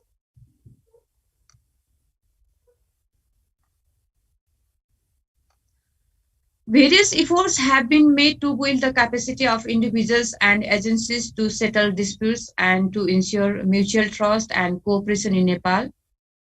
In the changing context confronting COVID-19, building awareness, providing education and training to the mediators for community mediation is vital to execute JC practice in Nepal.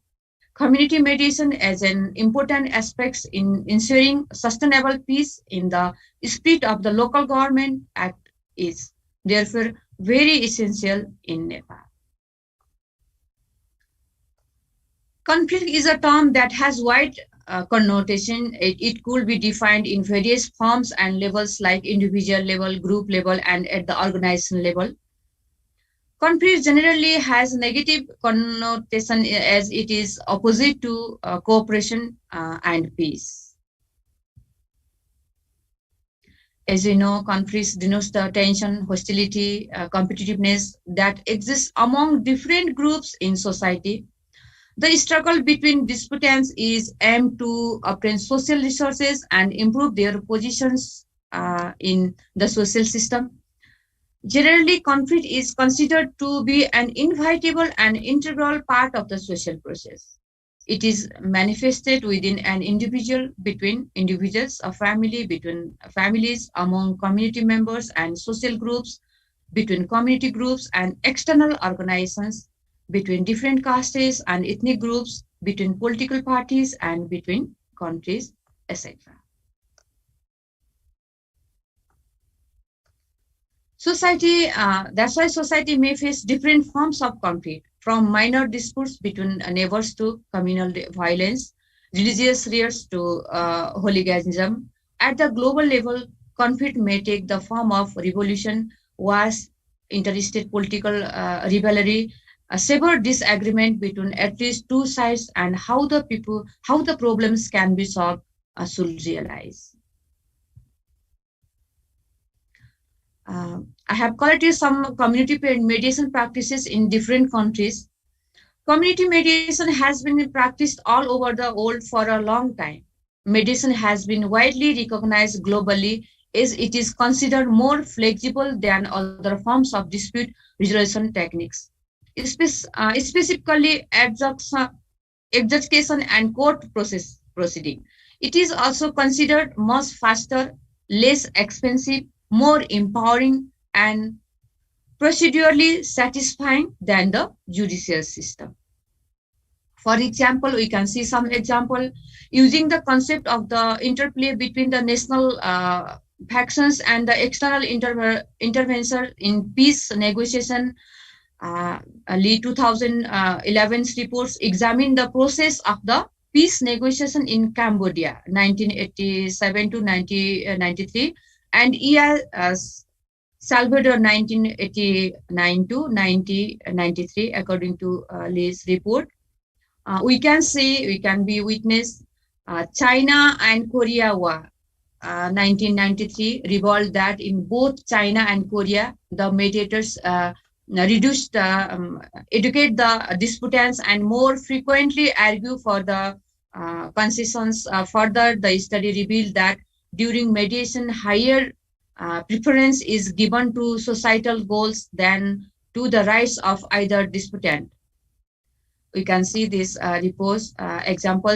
And the mediation process in Hong Kong as well, we can see the example. The mediation process in Hong Kong is different compared to mainland China. The mediators do not play the role of adjudicative authority, and in Hong Kong, the mediator is a third-party person who is trained and impartial. The mediator is selected to assist the disputants in reaching a voluntary agreement. As well as community mediation in Sri Lanka. You can see the example. In Sri Lanka, research was conducted based on desk's review of literature on theory of change. Approaches in international development, according to Valter's 2030 report, and generation of primary empirical data through semi-structured review interviews with staff of Center for Mediation and Mediation Training. Likewise, we can see community mediation in America, New Zealand, and Australia. The practice of community mediation is strong even today in America. There is an increasing number of referrals from the justice system to service center in the United States, according to Berg 2013 reports. The practice of mediation between formal education process or resolving conflicts began in 1960 in America, according to Teresa 2001 and cited in 2017 in a report. Likewise, community mediation practices in Nepal. At a time, there was no presence of local governments during the Maoist movement. The community mediation program plays a crucial role in the creation of local socio-judiciary institutions for promoting women's access to public life, according to Dubois. All the studies, practices of mediation has clearly indicated that the weakness that need to be addressed and the interplay between actors are useful in unveiling the factors that contribute to a successful peace process. In Nepal, there were local peace committees, LPCs in the East Village for resolving conflicts on a local level. In the absence of the LPCs, the government of the Nepal has no effective plan to build the capacity of the mediators at the community level in the changing context. Now I'm going to the conclusion. Mediation is such an interesting way that is widely used in various walks of life. By learning and using mediation techniques, adults can be helped in many ways in solving daily problems and hurdles. To enhance the trainees' strengths and newly discovered skills, there is a need for the training of mediators.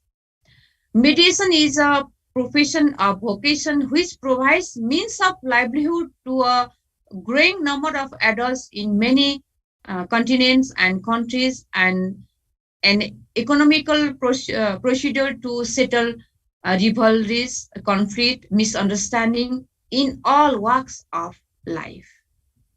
Thank you so much for all of your kind attention. And now I'd like to thank you all. If there is any queries, and thank you so much for this opportunities.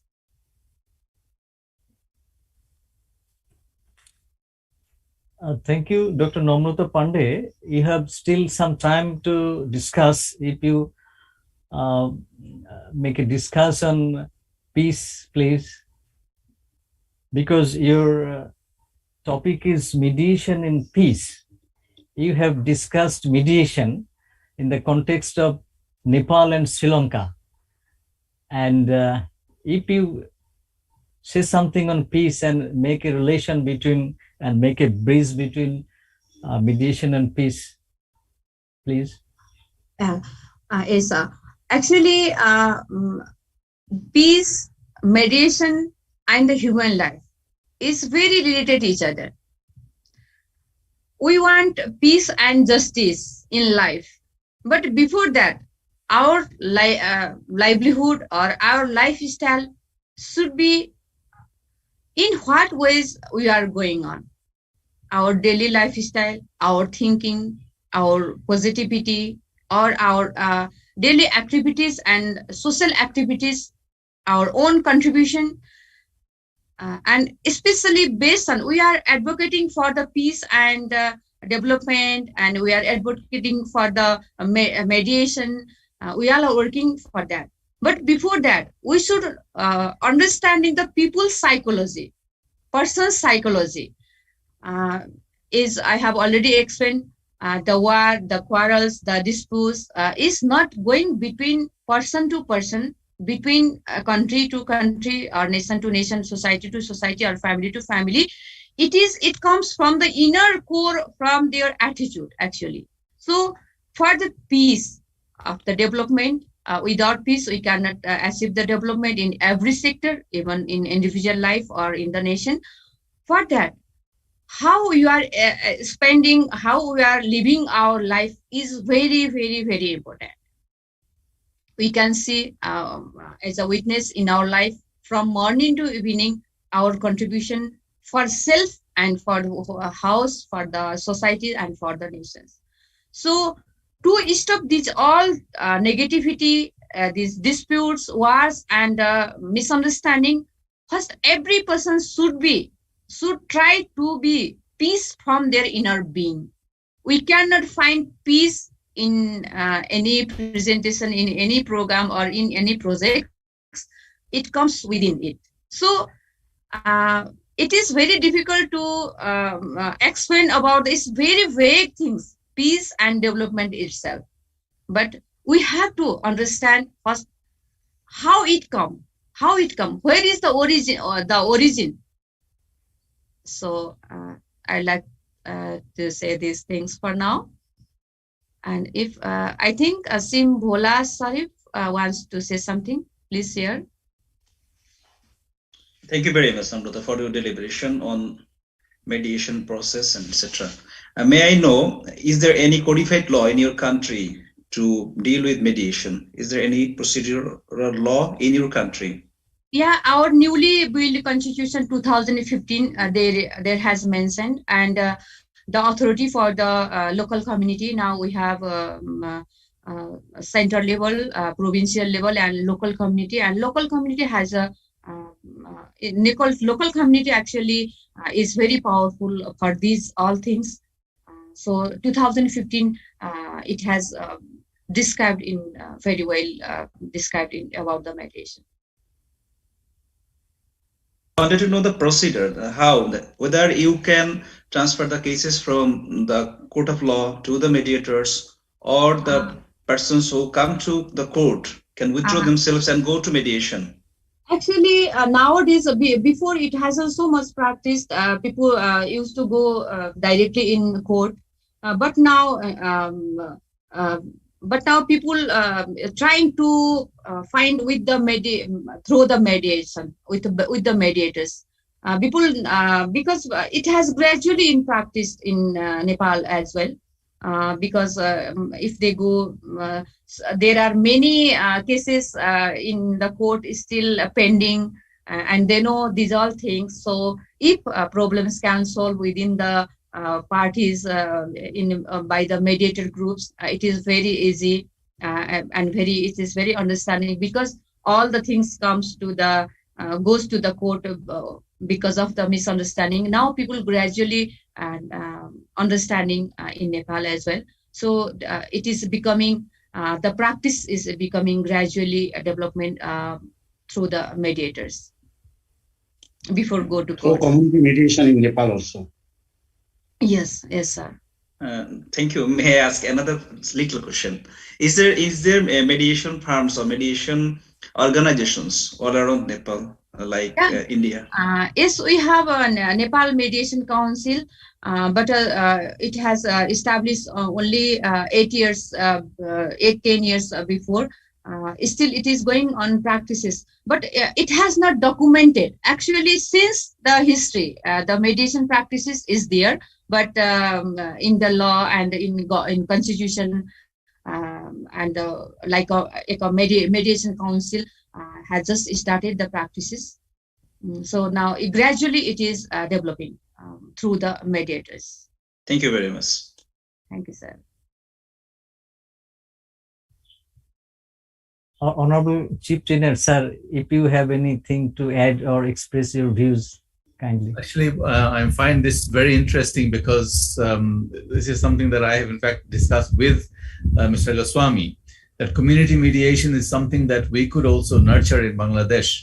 That would be something to do before going to court.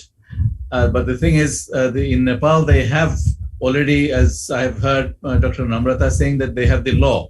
We don't have the law. So I wonder whether we could have a copy of the law from Nepal to see exactly how they have established the system of community mediation, because I think that is something that we can look into, and that would be very useful.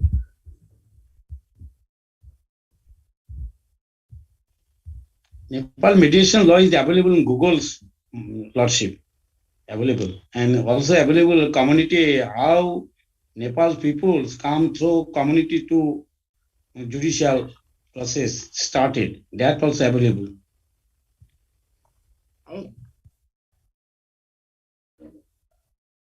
Yes, sir. There is Mediation Council Nepal, like Mel Mila Parishad. Actually, in district court rules, according to district, it has established according to district court rules 1995 through the Fourth Amendment on 2003. Similarly, and after that in 2004 and 2000 from the new constitution in 2011. Gradually, Mediation Council is promoting and regulating the mediation process here in Nepal. I think, yeah, you can find it in online in Google also. If you need, then I can send some links via Goswamiji, and you can see that links and some whatever the materials I can find, I can share with you. If any other query from anybody, without hesitation, you may ask or you can share, please.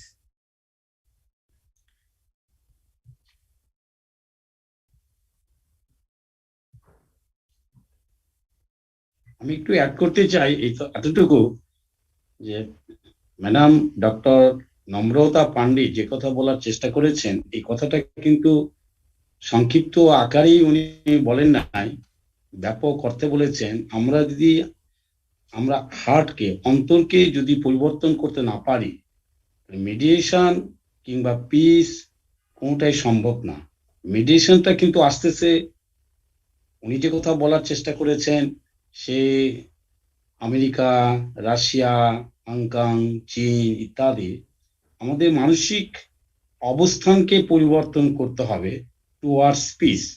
শান্তির সপক্ষে আমরা যদি আমাদের হৃদয়কে আকর্ষিত করতে পারি, তবেই মিডিয়েশন শব্দটি সার্থক হবে। মিডিয়েশনটা উনি যে কথাটা বলার চেষ্টা করেছেন, সে কথার সঙ্গে আমরা যে গত 3 দিন ধরে যে কথাগুলো আলাপ করছি, মিডিয়েশনটা কি? মিডিয়েশনটা হচ্ছে এমন একটি কনফ্লিক্ট বা ডিসপুট যেটা আমরা উভয়ে মিলে এটা সমাধান করতে পারি। এই যে উভয়ে মিলে যে সমাধানটা করতে পারি, উভয় হচ্ছে উভয়ের অন্তর্যামী শক্তি আমাদের মধ্যে রয়েছে। সৃষ্টিকর্তা আমাদের শক্তি দিয়েছেন। আমি যদি আমার অন্তর থেকে আহ্বান করি, আমি শান্তি চাই, তাহলে আমার যে ছোট্ট একটা ডিসপুট, সে বড় আকারেও ডিসপুট হতে পারে। যে কথাগুলো আমাদের চিফ ট্রেনার বলার চেষ্টা করেছেন, অন্তর থেকে সমাজে শান্তি স্থাপনের জন্য। এখন ডক্টর নম্রতার কথায় যদি আমি আসি, তাহলে অন্তরকে পরিবর্তন আগে করতে হবে। যে ধরনেরই প্রবলেম থাক না কেন, সমস্যা থাকুক না কেন, সেই সমস্যার সমাধান সম্ভব কিন্তু হবে শুধুমাত্র অন্তর পরিবর্তন দ্বারা, অর্থাৎ শান্তিকামী অন্তর সৃষ্টি করতে হবে। যে কারণেই কিন্তু যে কথাটা উনি সুন্দরভাবে বলার চেষ্টা করেছেন, সেটা হচ্ছে আজকে যে ইউক্রেন রাশিয়ার যুদ্ধ, এটা কিন্তু দুটা দেশ না, দুটা দেশের মানুষ, কিন্তু দুটা মানুষের মধ্যে কিন্তু দুটি মানুষ। আমরা যদি সমগ্র রাশিয়ার একটি মানুষ ধরি, সমগ্র ইউক্রেনকে একটা মানুষ ধরি, এই দুটি মানুষের অন্তর পরিবর্তনের মাধ্যমেই কিন্তু পিস প্রতিষ্ঠা সম্ভব। তবেই মেডিয়েশন শব্দটি সার্থক হবে, যে কথা তিনি বলার চেষ্টা করেছেন। আরেকটি কথা উনি সুন্দরভাবে বলার চেষ্টা করেছেন যে থ্রু কমিউনিটি মেডিয়েশন। এখন কমিউনিটি মেডিয়েশনের মধ্যে যে কথাটি চলে আসছে, একটি পরিবার এবং ওই সমাজ, ওই পরিবারের মানুষদের অন্তর পরিবর্তনের মাধ্যমেই আমরা কিন্তু যেতে পারি।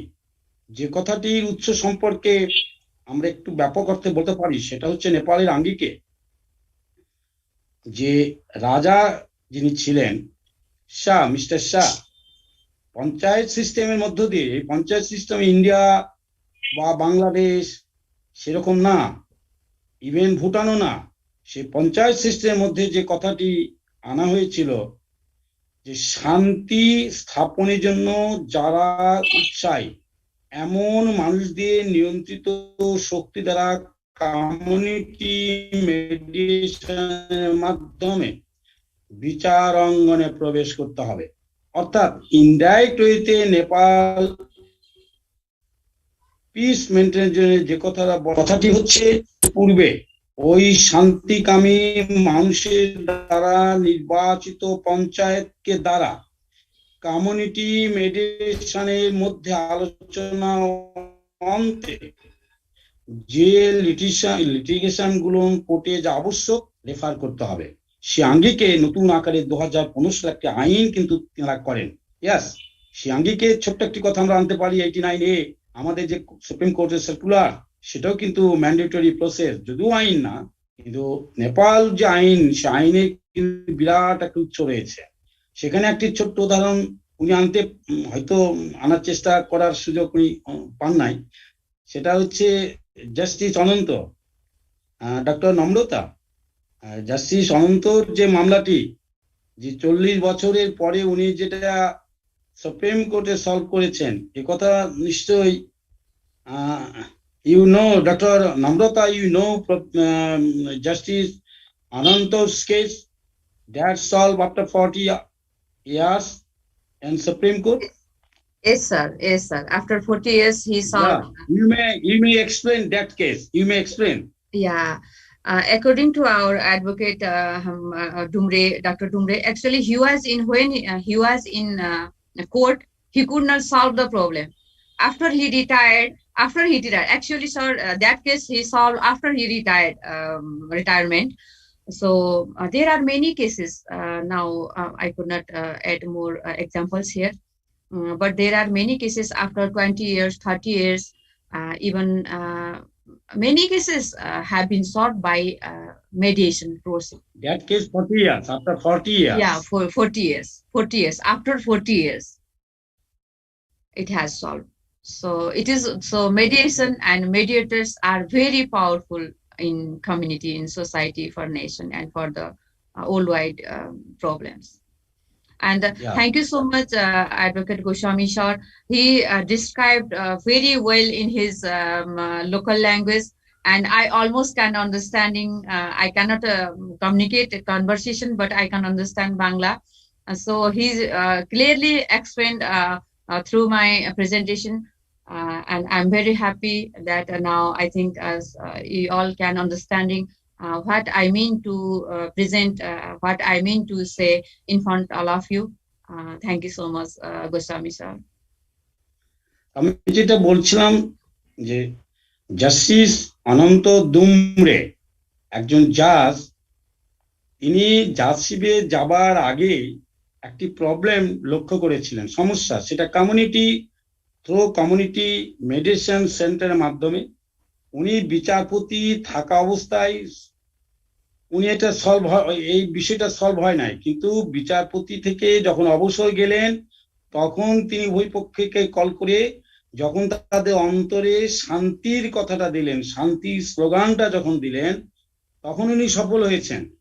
অর্থাৎ সেই সফলতার মধ্য থেকেই কিন্তু আমরা দেখতে পাই যে থ্রো পঞ্চায়েত রাজা শাহ, দেন আমরা দেখতে পাই কমিউনিটি মেডিয়েশন সেন্টার, দেন আমরা দেখতে পাই সেখানকার বিচার অঙ্গন, বিচার ব্যবস্থা। সে আলোকে কিন্তু 2015 সালে নেপালে মেডিয়েশন অ্যাক্ট করা হলো এবং এটা ম্যান্ডেটরি। উনি যেটা বললেন, সর্বশেষ যেটা বলার চেষ্টা করেছেন, সেই জিনিসটা কিন্তু সত্যিকারই অর্থে অদ্ভুত, যেটা আমরা আমাদের দেশে প্রথম আমরা ওই অভিজ্ঞতার আলোকে, শুধু নেপাল না, বিভিন্ন দেশের কথা উনি যেটা বলেছেন, সে সমস্ত দেশ আলোকে অঙ্কনে যে মেডিয়েশন সেন্টার, তারাও কিন্তু নেপালকে অনুসরণ করে কিন্তু কমিউনিটি মেডিয়েশন সেন্টার আগানোর চেষ্টা করছেন। এবং আমরা লক্ষ্য করেছি মরিশাসের মতো দেশ, তারাও কিন্তু কমিউনিটি মেডিয়েশন সেন্টারের মাধ্যমে আগানোর চেষ্টা করছেন। ভারত, যেখানে প্রচুর মেডিয়েশন সেন্টার রয়েছে, তিনি পিপুলস মেডিয়েশন সেন্টারের মাধ্যমে এগোনোর চেষ্টা করছেন। শ্রীলঙ্কা তো বটেই। এবং ভুটান, একটি ছোট্ট অভিজ্ঞতা বিনিময় করতে পারি ডক্টর নম্রতা পান্ডের কথার আলোকে। বিষয়টা হচ্ছে আমাদের সাবেক attorney general mister Mahbub Alam একটি গভর্নমেন্ট ওয়ার্কে, বিশেষ করে আমাদের দেশে মেডিয়েশনের যাত্রা কিন্তু অতি সহজে না। আমরা মেডিয়েশন কিছু অভিজ্ঞতা নেওয়ার জন্য দিয়ে দেন অ্যাটর্নি জেনারেল, সম্মানিত অ্যাটর্নি জেনারেল মাহবুবে আলম সাহেব সহ আমরা সেই দেশের সুপ্রিম কোর্ট আমরা পরিদর্শনে যাই এবং এটা গভর্নমেন্ট ওনাকে নিয়োগ দিয়েছিলেন। আমরা সেখানে গিয়ে দেখতে পাই, আমরা যেদিন গিয়েছি অদ্ভুত লাগলো সত্য, 5টি মামলা সুপ্রিম কোর্টে পেন্ডিং সেই দিন ছিল। তার 2টো মামলা সেই দিনই শেষ হলো, 3টি মামলা থাকলো। পরবর্তীকালে অ্যানাদার গ্রুপ, আমরা এটা যখন গেলাম সেখানে দেখলাম সুপ্রিম কোর্টে ট্রেনিং চলছে। সুপ্রিম কোর্টের জাজরা সে সমস্ত দেশের অ্যাডভোকেটদের নিয়ে, জাসেস বলা হয় আর কি, অ্যাডভোকেট। কোন দেশের কথা বলছেন স্যার? কোন দেশের কথা বলা হচ্ছে? ভুটান। Thank you. ভুটান, এটা কিন্তু কমিউনিটি মেডিয়েশন সেন্টারকে সামনে রেখে ভুটান এগিয়ে গিয়েছে। আর সে আলোকে আমরা বাংলাদেশে এখন চেষ্টা করছি, একটা চেষ্টা আমরা কমিউনিটি মেডিয়েশনের মাধ্যমে বাংলাদেশকে আমরা জুডিশিয়ালের হাতে অর্পিত করতে পারি কিনা। যা হোক, সেটা কবে কিভাবে হবে আমরা একটা প্রচেষ্টা চালিয়ে যাচ্ছি। ডক্টর নম্রতা যে কথাটা আলোচনা করেছেন সে আলোচনার সূত্র ধরে বলতে চাই, নেপাল উপমহাদেশে একটি মাত্র দেশ যে দেশে কিন্তু কমিউনিটি মেডিয়েশনের মাধ্যমে বিচার অঙ্গনে প্রবেশ করছে একটি লিটিগেশন। আমরাও একটি চেষ্টা চালিয়ে যেতে পারি, যার আগে আমরা 89A কে পেয়ে গিয়েছি। আরো সহজ আমাদের জন্য হয়েছে যে কমিউনিটি মেডিয়েশন বাংলাদেশের মাধ্যমে বাংলাদেশের বিচার অঙ্গনে একটা লিটিগেশন কমপ্লিট একটা ডিসপিউটকে প্রবেশ করতে পারলে হয়তো অতি সহজে সমাধান হতে পারে। ডক্টর নম্রতা আর একটি কথা যেটা বলেছেন, সুন্দরভাবে ছোট্ট কথায় বলেছেন, সে কথাটা আমি পূর্বে যেটা বলেছিলাম, আমরা অন্তরকে পরিবর্তন করতে পারলেই মেডিটেশন সম্ভব, আর মেডিটেশন সম্ভব হলেই পিস মেনটেন সম্ভব। সেটা শুধু নেপালে না, সমগ্র পৃথিবীতে সম্ভব, এ কথা উনি বলার চেষ্টা করেছেন। Dr. Yes, Madam Dr. Namrata, many thanks to you. Thank you so much, sir. Lastly, I would like to explain we have a mediation council, and the structure of this mediation council is composed on chairmanship of the Supreme Court Justice with concerned multi-sector representation. The likewise, a sitting judge of Supreme Court designated by the Chief of Justice on the recommendation of the Judicial Council will be the chairperson now. And in Secretary, Ministry of Law and Justice is the member. Secretary, Ministry of Federal Affairs and Local Development is the member. Deputy Attorney General, Office of the Attorney General is the member. Secretary General, Nepal Bar Association is the member of the council. A person designated by the board from among the representative organizations working on the field of industry and commerce will be the member. 2 women designation by the board from among the working as a mediator or the representative of the agency involved in mediation or working in the field of mediation will be the member. And the 2 person with at least a woman designated by the board from among the representative of social workers and civil society will be the member. And the registrar of the Supreme Court is the member secretary. So our Mediation Council Nepal has like this board members, and so I'd like to say on that. And thank you everyone. Thank you so much for your kind patience and hearing me. Thank you so much, and hope to see you again. Dr. Namrata, please, may I ask a question? Sure, sir. So you have the council, which is a general body, but you have the mediation center in the community. So how many mediation centers do you have altogether in your country? Actually, in all local level. Now we have a municipality. The municipality, in every municipality, mayor, vice mayor is looking after this. So how many is that? Can you give us a number? Now we have 600, above 600 above. 600. Thank you. That is what I wanted to know, because yes. I think, we have upajilas. We could aim to have a mediation center in every upajila, number 1. Number 2, if I may take the opportunity to suggest one thing, and that is that our mediation law is there. It is compulsory according to this Code of Civil Procedure. Our mediation law is scattered all over the place. We have mediation law in many different enactments. I wonder it is time for us to have a law which is consolidated for purpose of mediation only. so that every law that we are dealing with for the mediation can be found in one place. And also at the same time, we can have one section dealing with the community mediation in that same act. Yes, Mr. Goswami, that is for your consumption. Thank you. Yes, sir. Yes, sir.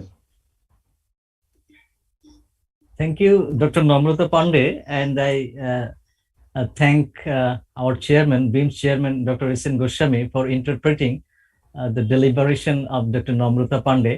And finally, I thank our honorable chief trainer to interact in these issues.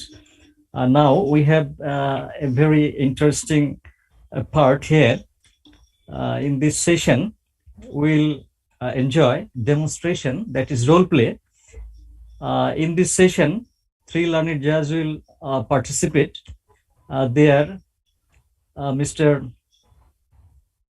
Mohsinul Haq, learned district and session judge Bhola, Mr. Sharif Mohammad Sanaul Haq, learned chief judicial magistrate Bhola, Mr. Mohammad Jakaria, learned district and session judge Bhola. So I invite all the participants to enjoy this session, that is demonstration or role play session. Thank you.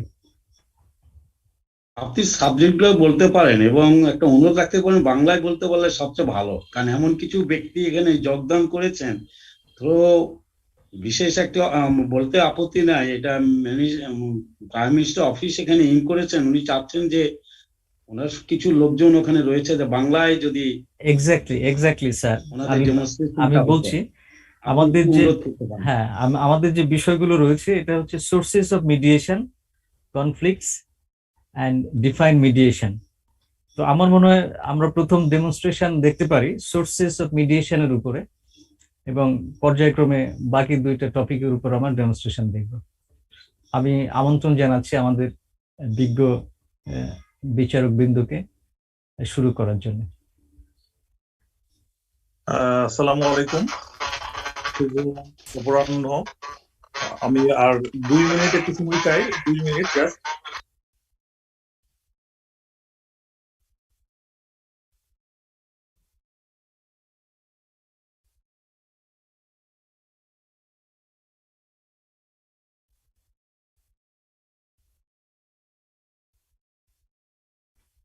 আমরা 2 minute অপেক্ষা করতে পারি, সমস্যা নেই, আমরা wait করছি দেখার জন্য।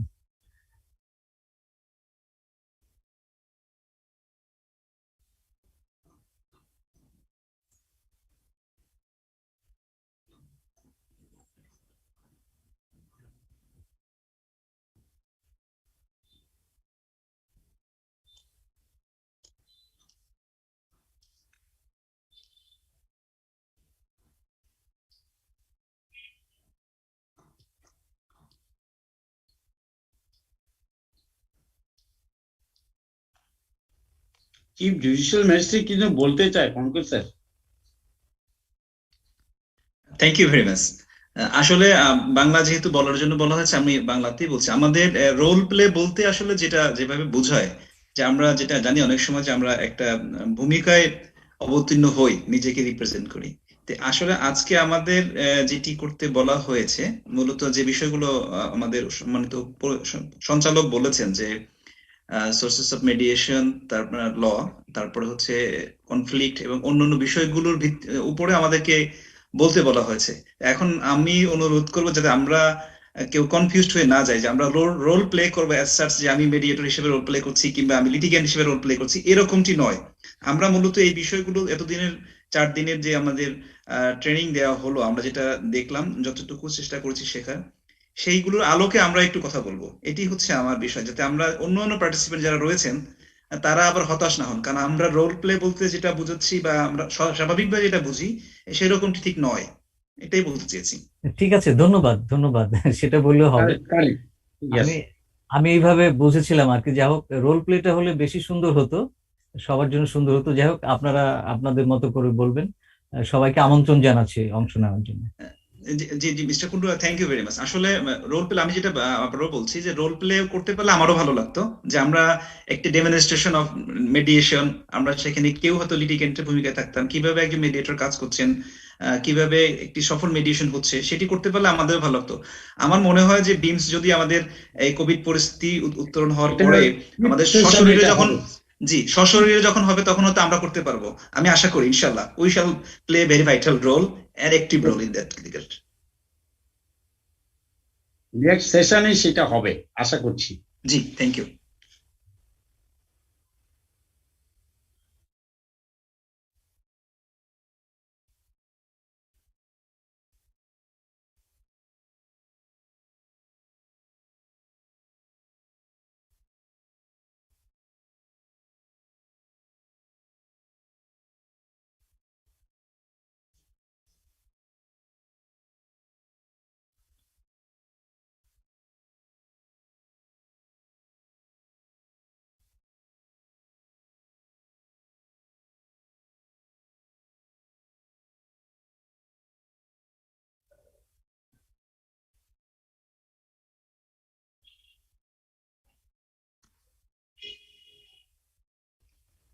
আমরা কখন শুরু করতে পারি, একটু সময়টা যদি জানা যেত।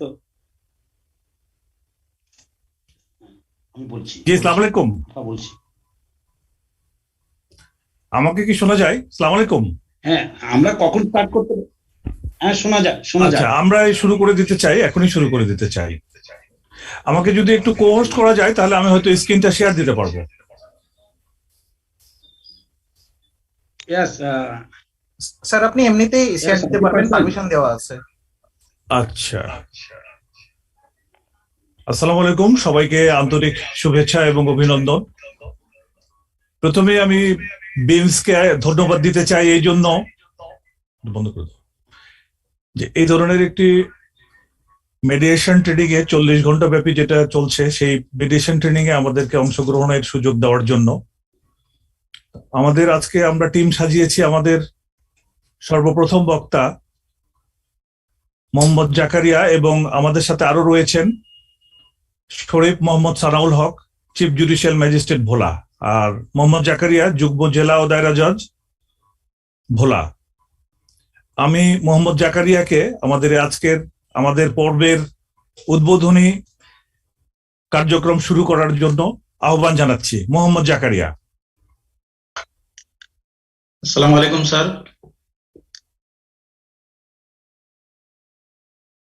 স্যার আমি শুরু করার জন্য স্যার স্ক্রিনটা শেয়ার করতে চাই স্যার।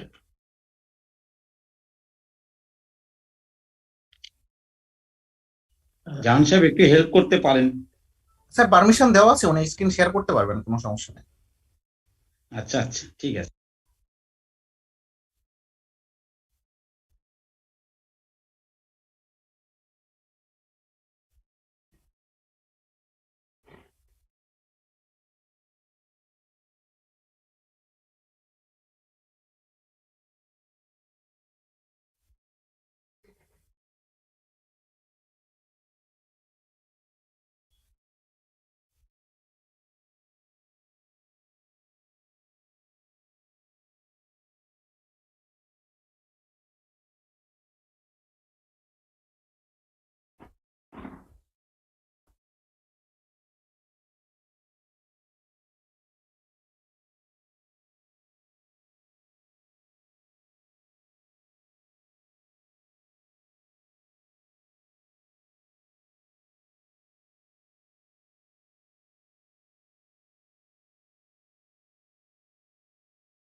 আসসালামু আলাইকুম স্যার।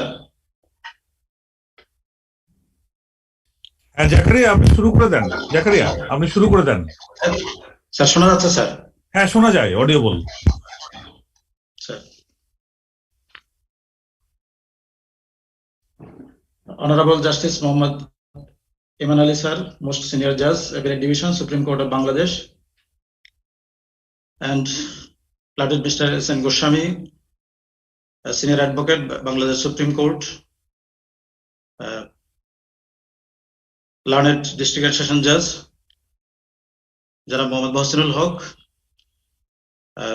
রয়েছেন উপস্থিত আমাদের learned chief judicial magistrate, additional district জাজ দ্বয়, সম্মানিত বিচারক মণ্ডলী, অংশগ্রহণকারী বিজ্ঞ অ্যাডভোকেট বৃন্দ, বিজ্ঞ মডারেটর, আমি সংক্ষিপ্ত সময়ে sources of mediation in Bangladesh. শোনা যায়, কিন্তু শোনা যায় জাকারিয়া, শোনা যায়।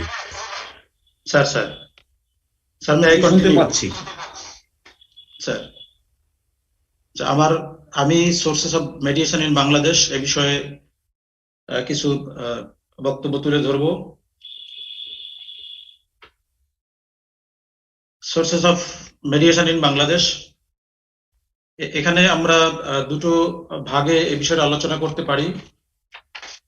তো শুরুতেই আমরা সংক্ষেপে মেডিয়েশনটা কি, যদিও আমরা শুরু থেকে মেডিয়েশন নিয়ে আলোচনা করছি, তারপর আমি একটু বলছি mediation is a way of addressing disputes that is voluntary, informal, cost effective, participatory, compromise based, local and empowering.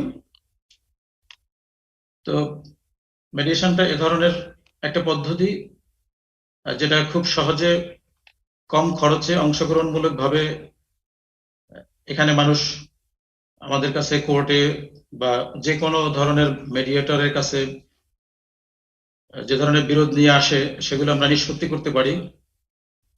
আমাদের জাস্টিস মুস্তফা কামাল স্যার উনি মেডিয়েশনটাকে দু ভাগে দেখেছেন। একটি বলেছেন directive mediation. In this case there is an authoritative mentality, এখানে এক ধরনের কর্তৃত্বমূলক মানসিকতার বিষয় থাকে। অপর যেটি রয়েছে সেটি হচ্ছে ফ্যাসিলিটেটিভ mediation. In this case, judges facilitate the parties to sit together, to discuss with each other and help them reach a settlement. আমরা এটাতে দেখি যে আমরা মেডিয়েশন বলতে এখন যে বিষয়টাকে বোঝাচ্ছি সেটা আসলে এ ধরনের ফ্যাসিলিটেটিভ মেডিয়েশন। এক্ষেত্রে জাজগণ পার্টি বা পক্ষদেরকে একত্রে বসার জন্য অনুপ্রাণিত করতে পারেন, তাদেরকে আলোচনা করতে উদ্বুদ্ধ করতে পারেন, তাদেরকে সহযোগিতা করতে পারেন একটি সেটেলমেন্টে পৌঁছানোর জন্য।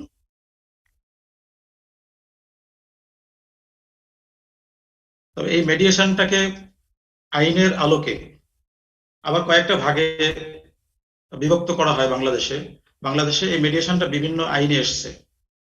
তো আমরা সেটাকে এভাবে দেখি যে নাম্বার 1 যদি বলি, ফর্মাল জুডিশিয়াল এডিয়ার, এটা মূলত মেডিয়েশন যে মেথডটা আমরা শুনে এসছি, পড়াশোনা করে এসছি, অথবা আমরা যেটা বলে এসছি, এটার ব্যবহারটা এখানে দেখা যায়।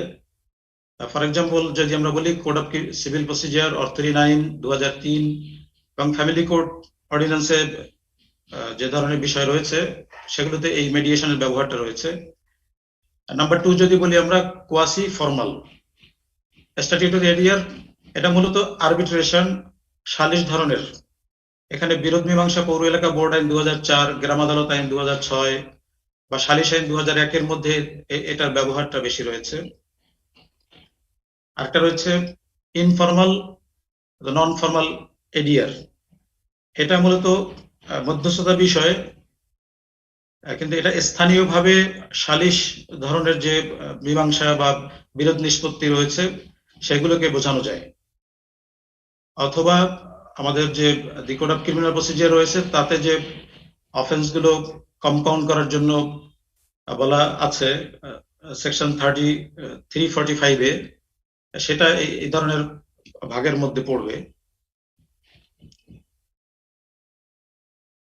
আমরা বাংলাদেশের যেহেতু মেডিয়েশনের সোর্সেস নিয়ে আমরা আলোচনা করছি, এক্ষেত্রে আমরা আমাদের যারা আইন বিজ্ঞানী ওনারা বাংলাদেশে মেডিয়েশনের উৎপত্তির বিষয়ে কিছু সোর্সেস এর উল্লেখ করেন, সেগুলো আমরা দেখতে পারি এখানে।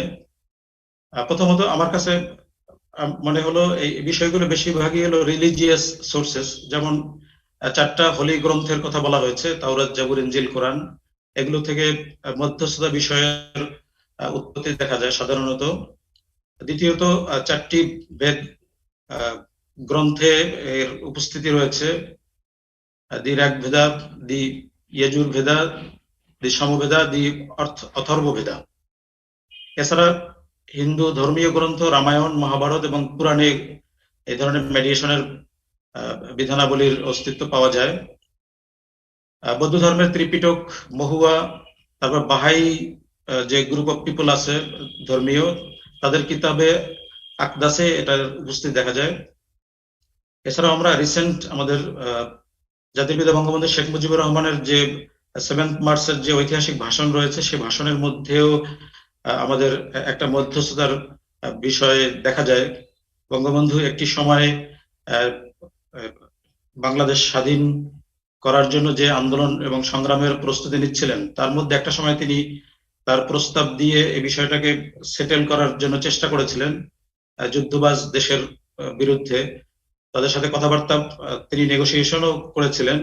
সেই সময়টাকে যুদ্ধ শুরু হওয়ার পূর্ব পর্যন্ত সে সময়টাকে এক ধরনের মেডিয়েশন রয়েছে দেখা যায়। এছাড়াও তিনি দেশের বাইরে যেসব বক্তব্য দিয়েছেন তার মধ্যেও কোথাও কোথাও তিনি মধ্যস্থতা, আপোষ এবং শান্তি স্থাপনের জন্য বিভিন্ন ফর্মুলা দিয়েছেন। সেক্ষেত্রে বঙ্গবন্ধুর স্পিচগুলো থেকেও আমরা মেডিয়েশনের উপস্থিতি পেতে পারি। একদম প্র্যাকটিক্যালি আমরা যদি বলি যে বাংলাদেশের আইনে মেডিয়েশনের সোর্স কি কি রয়েছে, সেক্ষেত্রে আমরা বিশেষ কতগুলো আইনের উল্লেখ করতে পারি। আমরা প্রথমত বলবো যে সবচেয়ে মৌলিক যে আইন আমাদের, দি কোড অফ সিভিল প্রসিজার, এটার মধ্যে সেকশন 89 এতে মেডিয়েশনের বিষয়ে খুব সুস্পষ্টভাবে দিক নির্দেশনা দেওয়া হয়েছে, আইনি বিধান দেওয়া হয়েছে। 89B, 89C এতে আপিলের ক্ষেত্রে মেডিয়েশন এবং আরবিট্রেশনের কথা বলা হয়েছে। এবং এই সিপিসির এই বিধানটাকে কার্যকর করার জন্য আমাদের মাননীয় সুপ্রিম কোর্ট থেকে আমরা ইতিপূর্বেও এখানে আলোচনায় দেখেছি, 2টো চিঠি রয়েছে মাননীয় সুপ্রিম কোর্ট থেকে। তার একটি চিঠিতে এই বিধানটাকে কার্যকর করার জন্য কিছু নীতিমালা দেয়া আছে। তাতে মেডিয়েশনের যে বৈশিষ্ট্য, মেডিয়েশনের সুবিধা, এগুলো উল্লেখ করা হয়েছে। তারপরে মেডিয়েশনটা যে আমাদের কোর্টে বিচারকরা সরাসরি করতে পারবেন এবং এটা করার যে সুবিধাজনক দিকগুলো রয়েছে সেটা এর মধ্যে আলোচনা করা হয়েছে, দিক নির্দেশনা দেওয়া হয়েছে, সময় বেঁধে দেওয়া আছে। বিশেষ সুবিধা রয়েছে পক্ষদের জন্য। এই আইনে যারা মেডিয়েশনে অংশগ্রহণ করবে তাদের কোর্ট ফি মওকুফ করার সুবিধা রয়েছে এবং এটি স্বল্প সময় করার মতো একটি দিক রয়েছে। তাছাড়া এখানে মেডিয়েশনের যে মৌলিক নীতিমালা, সেই নীতিমালা অনুযায়ী একজন বিচারক অংশগ্রহণ করলে তাতে খুব স্বল্প সময়ের মধ্যেই যাবতীয় কনফিডেন্সিয়ালিটি রক্ষা করে তিনি একটি সফল সমাধান করতে পারবেন বলে এই নীতিমালাগুলোতে দেখা যায়। এর সাথে যদিও এই আইনে অর্থঋণ আদালত আইনের 2003-এর মেডিয়েশনটাকে এক্সেপশন দেয়া হয়েছে, আমরা যদি অর্থঋণ আইনের 22, 23, 24, 25 যে ধারাগুলো রয়েছে সেখানে যদি আমরা দেখি, তাতে দেখা যায় যে সেখানে এই আইনের সাথে হুবহু মিল না থাকলেও সেখানে আরো খুব ভালোভাবে একটি মেডিয়েশন করার একটা সুযোগ সেখানে দেয়া হয়েছে। তবে সেখানে যেটি একটু ব্যতিক্রম আছে সেটা হলো যে সিপিসিতে এটি রেফার করার বিচারক ছাড়াও আইনজীবীগণ কিংবা মাননীয় জেলা জজ কর্তৃক প্রস্তুতকৃত প্যানেল যে মেডিয়েটর থাকেন তাদের কাছে প্রেরণ করার সুযোগ থাকে। তাছাড়া বাইরে কেউ যদি মেডিয়েশন বিষয়ে প্রশিক্ষণ প্রাপ্ত থাকেন তাদের কাছে প্রেরণের সুযোগ থাকে। তাছাড়া লিগ্যাল এইড অফিসারের কাছে প্রেরণের সুযোগ রয়েছে। কিন্তু অর্থঋণ আইনের মেডিয়েশনের ক্ষেত্রে সে ধরনের ব্যবস্থা একটু কম। সেক্ষেত্রে আদালতের হাতেও তেমনটি রাখা হয়নি, পক্ষদের উপরে এবং আইনজীবীদের উপরে বিষয়টি ছেড়ে দেওয়া আছে। ফ্যামিলি কোর্ট অর্ডিন্যান্সে 1985 এর যে ধারাগুলো রয়েছে তার মধ্যে দেখা যায় প্রি ট্রায়াল স্টেজের একটা উল্লেখ রয়েছে। এটি খুবই চমৎকার একটি বিষয় যে ওখানে দুটা সময়ে মেডিয়েশনের পদ্ধতিটা রাখা হয়েছে। একটা হলো প্রি ট্রায়াল স্টেজ, আর হলো সাক্ষ্য গ্রহণের পরপর।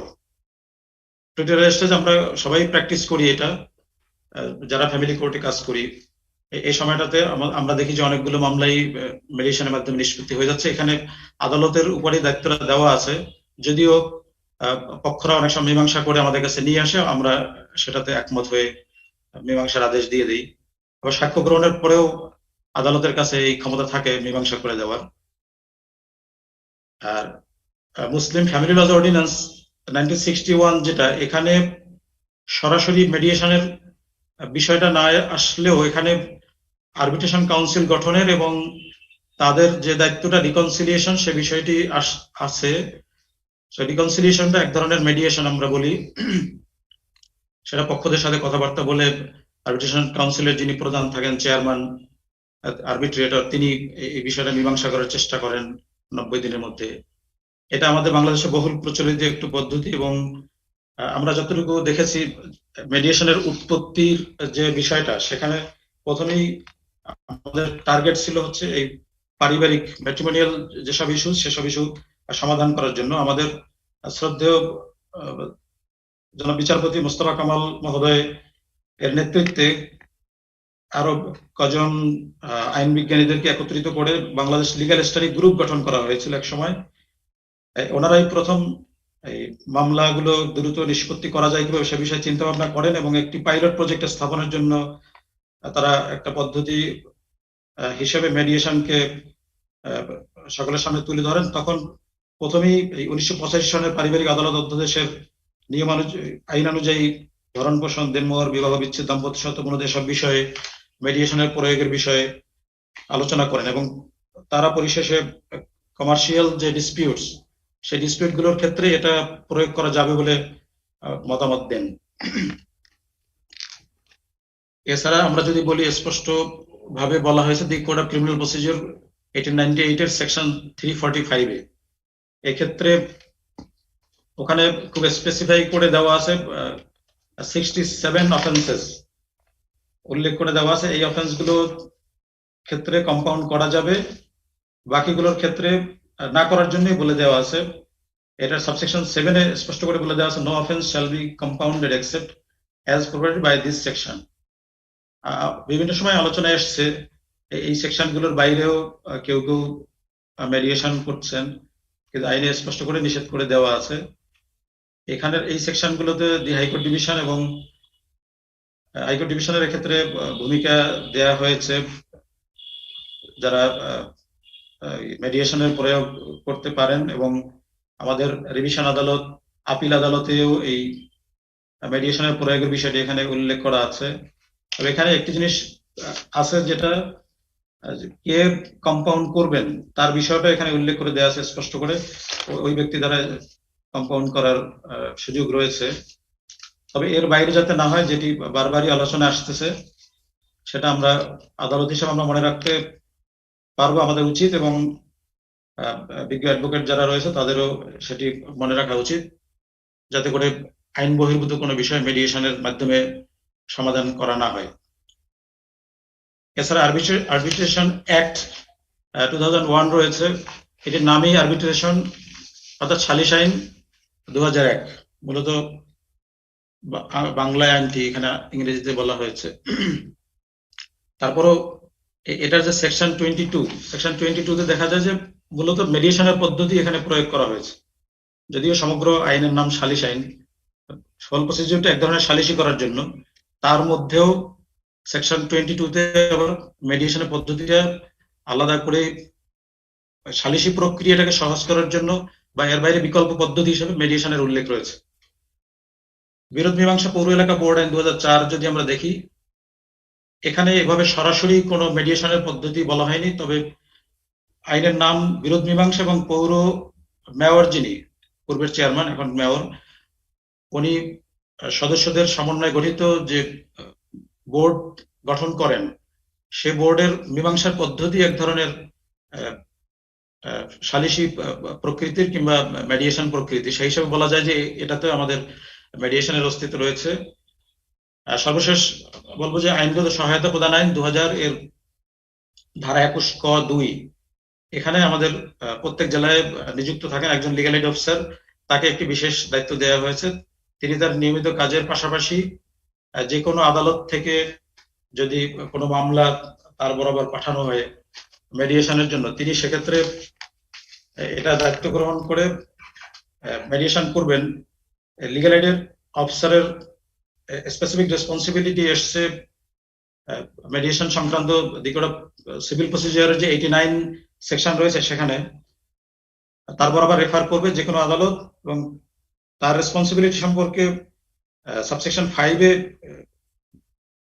আলাদা করেই বলা হয়েছে, দি লিগ্যাল এড অফিসার আর mediator, as the case may be, shall, without violating the confidentiality of the parties to the mediation proceedings, submit to the court a report of the result of the mediation proceedings. And if the result is of compromise of the dispute or disputes in the suit, the terms of such compromise shall be reduced into writing in the form of an agreement bearing signatures or left thumb impressions of the parties as executants and signatures of the pleaders, if any, and the legal aid officer or mediator, as the case may be, as witnesses, and the court shall, within 7 days from receiving the said report, pass an order or a decree in accordance with the relevant provisions of order of the court. সেখানে legal add অফিসারের সুস্পষ্ট responsibility রয়েছে, তিনি mediation করবেন এবং 7 দিনের মধ্যে তিনি আদেশ দিয়ে দিবেন। তো এটা একটা স্থায়ী পদ্ধতিতেই চলে আসছে আমাদের আমাদের লিগ্যাল সিস্টেম। যে কোনো আদালত চাইলে তার বরাবরে এ ধরনের মামলা পাঠাতে পারেন এবং তিনি নিষ্পত্তি করে জানাতে পারেন। এবং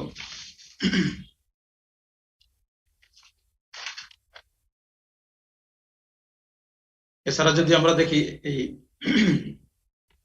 মেডিয়েশনের উৎপত্তিটা আমাদের আইনে সুস্পষ্টভাবে রয়েছে, এবং এটার ক্ষেত্রে আদালতের বিজ্ঞ বিচারকদের ভূমিকাটাকে আরো শক্তিশালী করার জন্য আমরা দেখি যে আমাদের মাননীয় সুপ্রিম কোর্ট থেকে 23/6/2003 একটি চিঠি দেওয়া হয়েছে।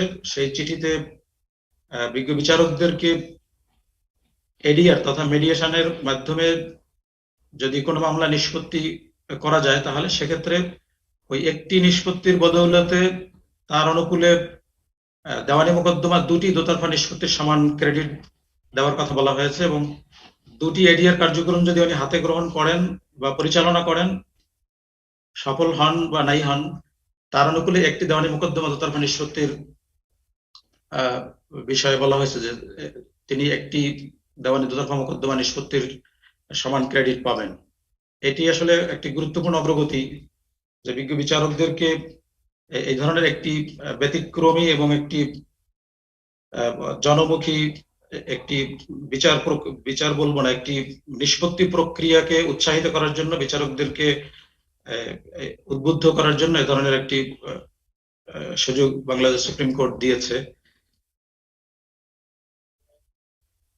এছাড়া আমরা বাংলাদেশে বিভিন্ন আইনে যেরকম মেডিয়েশনের অস্তিত্ব দেখতে পাই, আবার মেডিয়েশনের এই পদ্ধতি গ্রহণের ক্ষেত্রে শুধুমাত্র আমাদের কোর্ট বা আদালত এলাকা বা বিজ্ঞ আইনজীবী বা বিজ্ঞ বিচারকরাই শুধুমাত্র এর সাথে ইনভলভ নন, এর সাথে আরো কিছু প্রতিষ্ঠান জড়িত রয়েছে, রিসেন্ট ডেভেলপমেন্ট রয়েছে।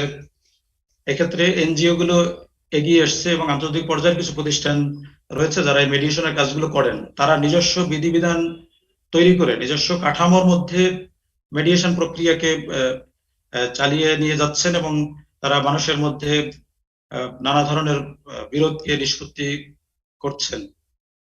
আমরা এগুলো যদি একটু উল্লেখ করি, মাদারীপুর লিগ্যাল এড অ্যাসোসিয়েশন রয়েছে এর মধ্যে অন্যতম। এটি 1978-এ কাজ শুরু করেছে। এরা মূলত সালিশ যে প্রক্রিয়া, সেই প্রক্রিয়াটি গ্রহণ করেছেন, তার মধ্য দিয়ে মেডিয়েশন কার্যক্রম চালাচ্ছেন। তারা একটা ফরম্যাট তৈরি করেছেন ইউনিয়ন পরিষদের যিনি চেয়ারম্যান এবং মেম্বার তাদেরকে ট্রেনিং দিয়ে তাদের মাধ্যমে তারা লোকাল ডিসপিউট গুলোকে রিজলভ করার চেষ্টা করেন। এছাড়াও আইনি প্রতিষ্ঠান রয়েছে Bangladesh legal aid and services trust, তারা মেডিয়েশনের কাজগুলো করছেন, আইন ও সালিশ কেন্দ্র করছে, তারা শ্রম আইন, পারিবারিক আইন, তাছাড়া বন্দীদের ক্ষেত্রে কোনো অ্যাবিউজ থাকলে সেগুলো দূর করার ক্ষেত্রে ওনারা ভূমিকা রাখেন। নারী ও শিশুদের বিষয়ে ওনারা মেডিয়েশনের মাধ্যমে বিরোধ নিষ্পত্তির চেষ্টা করেন। এছাড়া আরেকটি প্রতিষ্ঠান রয়েছে নাগরিক উদ্যোগ, এই প্রতিষ্ঠানও 2004 থেকে কাজ করে এসছে। তাদের কার্যক্রমের মধ্য দিয়ে আমরা বাংলাদেশে মেডিয়েশনের যে উপস্থিতি উৎপত্তি সেটা আমরা দেখতে পাই। কোর্টে এটার ব্যবহার আমরা যতটা দেখতে পাই, আইন আমাদেরকে বলেছে করার জন্য, কিন্তু আমাদের মধ্যে যতটা এইসব কার্যক্রমের উপস্থিতি রয়েছে তার চেয়ে বাইরে কম নয়। এসব বেসরকারি প্রতিষ্ঠানগুলোর বার্ষিক রিপোর্টগুলো দেখলে দেখা যায় যে তারা প্রায় সারা বছরই এ ধরনের কার্যক্রমের সাথে ইনভলভ থাকেন। আন্তর্জাতিক পর্যায়ে কয়েকটি প্রতিষ্ঠান রয়েছে যারা মেডিয়েশন কার্যক্রমকে এগিয়ে নিচ্ছেন। তারা নিজস্ব বিধি উপবিধি তৈরি করে গোপনীয়তা রক্ষার এবং মেডিয়েশনের যাবতীয় নিয়ম নীতি অনুসরণ করার বাধ্যবাধকতা আরোপ করে নিজেদের মতো করেই তারা মেডিয়েশন কার্যক্রম পরিচালনা করছেন। এর মধ্যে আমি উল্লেখ করতে পারি বাংলাদেশ ইন্টারন্যাশনাল আর্বিট্রেশন সেন্টার রয়েছে, সংক্ষেপে BISA। এটি মেডিয়েশন রুলস এবং কোড অফ কন্ডাক্ট তৈরি করে মেডিয়েশনের কার্যক্রম চালিয়ে নিচ্ছেন। এছাড়া রয়েছে বাংলাদেশ ইন্টারন্যাশনাল মেডিয়েশন সোসাইটি, যে প্রতিষ্ঠানটি আজকে এই ধরনের প্রশিক্ষণ কার্যক্রমের আয়োজন করেছে। তাদের মূলত কাজই হচ্ছে এই মেডিয়েশন কার্যক্রম এগিয়ে নিয়ে যাওয়া, মেডিয়েশন বিষয়ে প্রশিক্ষণ প্রদান করা, মেডিয়েশন বিষয়ে আন্তর্জাতিক যোগাযোগ রক্ষা করা, অন্য দেশের অভিজ্ঞতা বিনিময় করা, অভিজ্ঞতা দিয়ে উপকৃত হওয়া। তো এতে আমরা দেখতে পাই যে বিভিন্নভাবে মেডিয়েশন কার্যক্রম বাংলাদেশে দ্রুত গতি দিয়ে একটি প্রতিষ্ঠা লাভ করেছে এবং এর মধ্য দিয়ে আমাদের দেশের সাধারণ বিচার প্রার্থীগণ যারা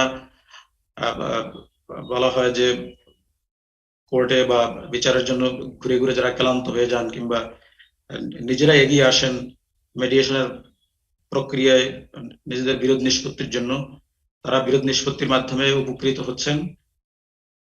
আজকে আমাদের বিষয়গুলো মেডিয়েশনের উৎপত্তি বিষয়ে আমি সংক্ষেপে এতটুকুই বলতে চাই। স্যার,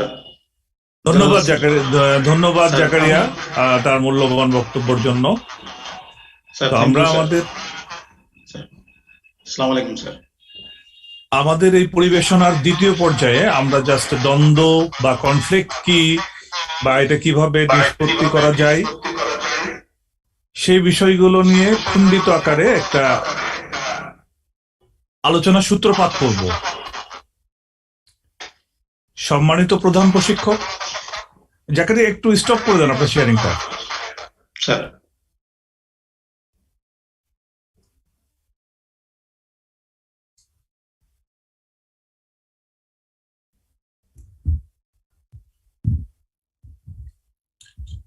আমার স্ক্রিন কি দেখা যায়?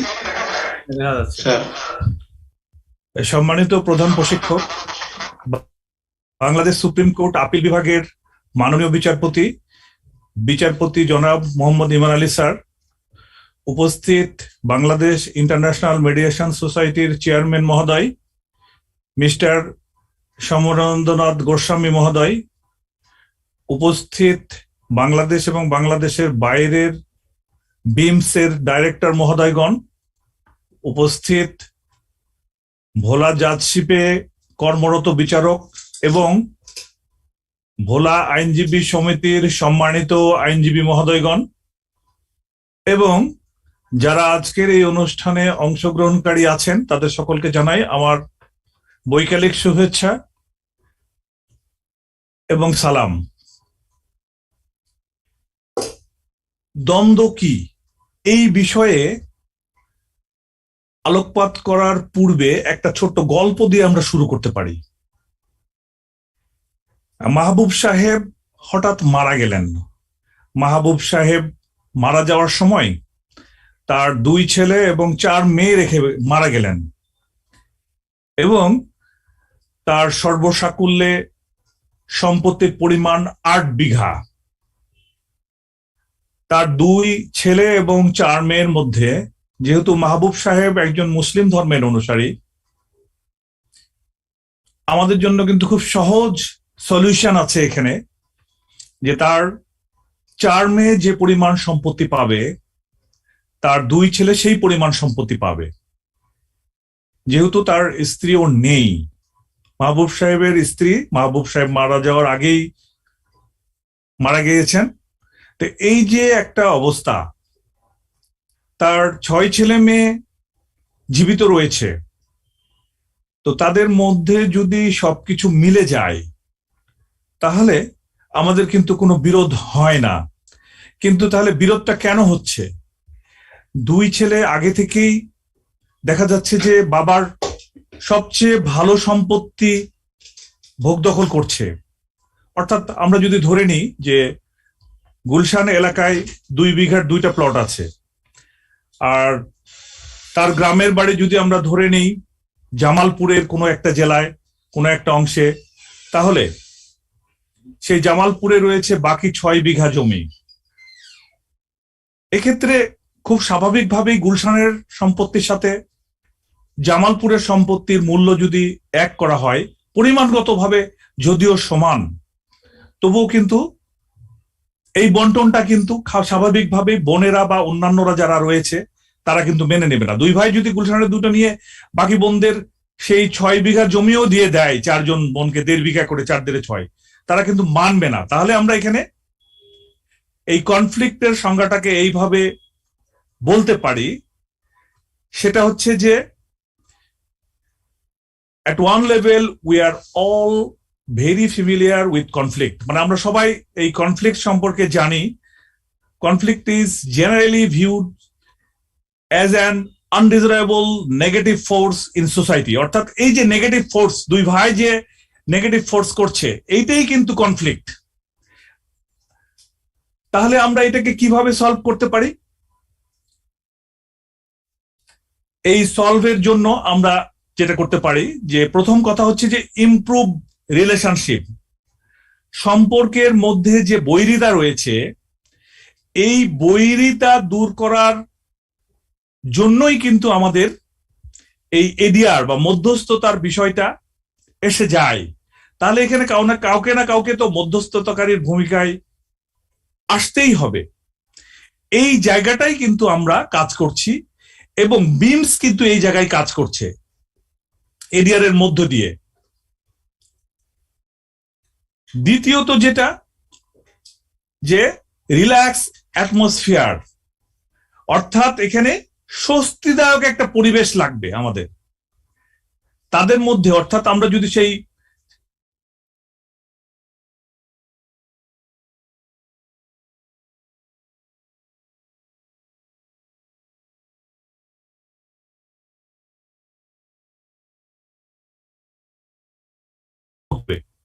সেটাকে, তাহলে দ্বিতীয়ত আমাদের যেটা দেখতে হবে রিল্যাক্স অ্যাটমসফিয়ার, অর্থাৎ আমাদের একটা স্বস্তিদায়ক পরিবেশ নিশ্চিত করতে হবে।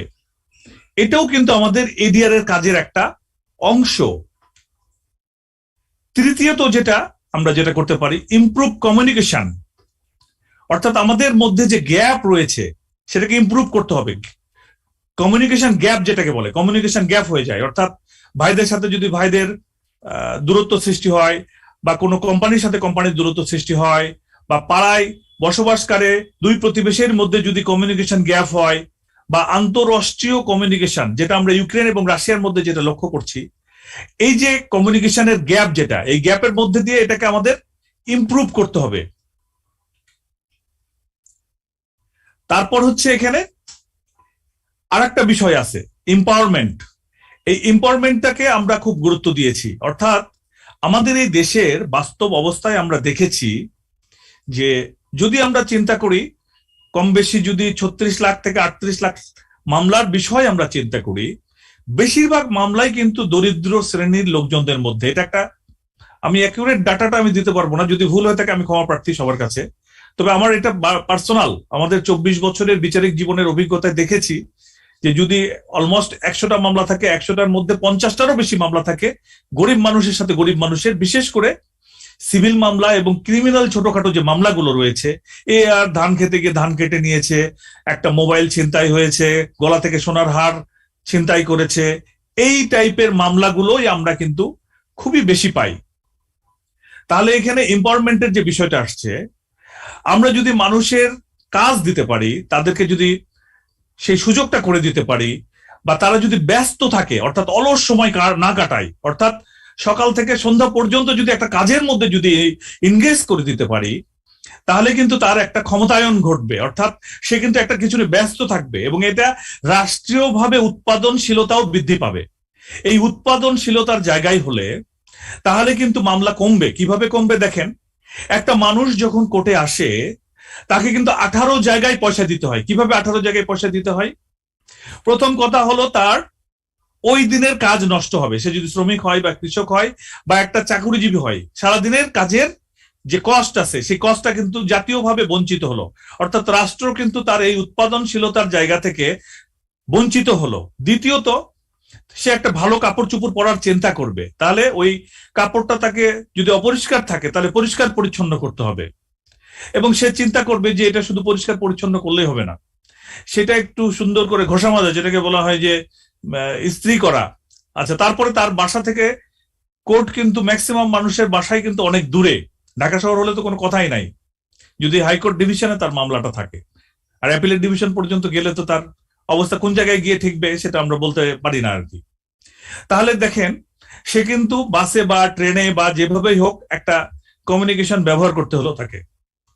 সে কিন্তু এরকম ভাবে দুপুরে খাবার খেলো, সাথে একজন লোক আসলো, বা তাকে আবার ফিরে যেতে হলো, সে এখানে উকিলের পয়সা দিল, মোহরির পয়সা দিল, বা আদার্স অন্যান্য জায়গায় পয়সা দিল। এরকম ভাবে গবেষণা করে দেখা গেছে, প্রথম আলোর একটা গবেষণায় আমরা দেখেছি যে 18 জায়গায় তাকে পয়সা দিতে হয়, এরকম ভাবে আর কি।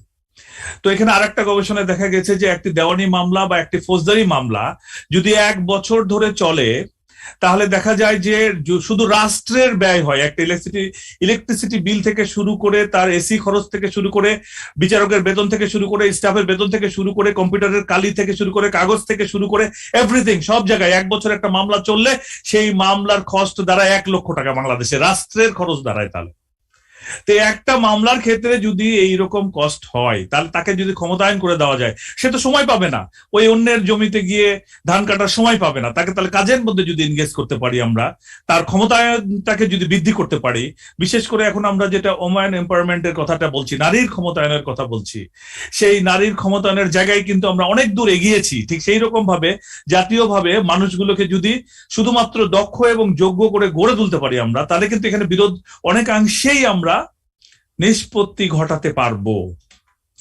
তাহলে এখানে কি দরকার? Efficient problem solving. এই যে বিমস এর মতো প্রতিষ্ঠান একটা আমাদের দেশে হলে হবে না, আরো অনেক অনেক প্রতিষ্ঠানকে এগিয়ে আসতে হবে। এই ধরনের রাষ্ট্রীয় উদ্যোগের পাশাপাশি সামাজিক আন্দোলন হিসাবে এটাকে নিতে হবে, তবেই আমরা এই কনফ্লিক্টটাকে সমাধানের একটা পর্যায়ে নিয়ে যেতে পারবো। তো যাই হোক, মনোযোগ দিয়ে আমাদের এই বক্তব্য শোনার জন্য আপনাদের সবাইকে ধন্যবাদ। আবারও আসবো, আপনাদের সাথে দেখা হবে এই প্রত্যাশায় আজকের মতো আমি মহসিনুল হক, জেলা ও দায়রা জজ ভোলা, আপনাদের কাছ থেকে বিদায় নিচ্ছি। সবাইকে আবারও ধন্যবাদ।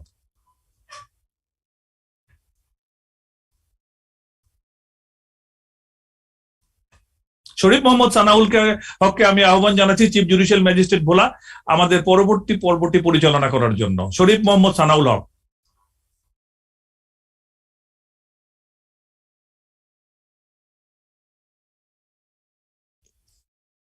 স্যার, আপনাকে ধন্যবাদ। আমাকে কি শোনা যাচ্ছে? আমাকে শোনা যাচ্ছে? শোনা যাচ্ছে।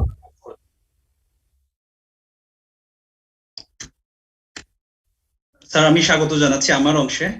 আমি আসলে প্রশ্ন দিয়েই শুরু করি। আসলে আমরা এই 4 দিন কিংবা আগামী 6টি দিন আমরা যেই সময় এবং আমাদের শ্রদ্ধাভাজন চিফ ট্রেনার স্যার আমাদের মধ্যে রয়েছেন, আমাদের মধ্যে জাস্টিস আহমেদ সোহেল স্যার রয়েছেন, আশরাফুল কামাল স্যার রয়েছিলেন, এবং আমাদের সম্মানিত চেয়ারম্যান বিমস সহ বিমস এর ফ্যাকাল্টি মেম্বার, ট্রেনার এবং আমরা বিচারকরা, আমাদের আইনজীবীরা, আমরা এখানে এই ছুটির দিনগুলোতে যে সময় দিচ্ছি, আমরা আসলে কি অর্জন করতে চাই, আমরা এটি কেন করছি, এবং এটি করবার জন্য আমাদের কেন বাধ্য হতে হলো। এই প্রশ্নগুলোই হচ্ছে আমার মাথায়। তো সেই জায়গা থেকেই আমি চেষ্টা করব আগামী কয়েকটি মিনিট আপনাদের কাছ থেকে এসব নেয়ার জন্য। আমি শ্রদ্ধা জানাচ্ছি আমাদের চিফ ট্রেনার মাননীয় বিচারপতি আপিল বিভাগ বাংলাদেশ সুপ্রিম কোর্টের মাননীয় বিচারপতি মহোদয় স্যার আমাদের সাথে রয়েছেন শুরু থেকেই আমরা চিফ ট্রেনার হিসেবে, এবং অন্যান্য শ্রদ্ধাভাজন স্যাররা যারা রয়েছেন তাদেরকে সম্মান জানাচ্ছি, শ্রদ্ধা জানাচ্ছি, এবং আমার পরবর্তী যে প্রেজেন্টেশন সেখানে আপনাদেরকে স্বাগত জানাচ্ছি। যদিও আমার কন্টেন্ট গুলো ইংরেজিতে লেখা, আমি চেষ্টা করব বাংলায় বলার জন্য। তো আমি প্রথমে 3টা প্রশ্ন দেখছি, যে এখানে প্রথম প্রশ্ন হচ্ছে কি, তার প্রশ্নটা হচ্ছে আবারও কি, তারপরেরটি হচ্ছে কিভাবে। তো আমরা চেষ্টা করি এই প্রশ্নগুলোর উত্তর খোঁজার জন্য।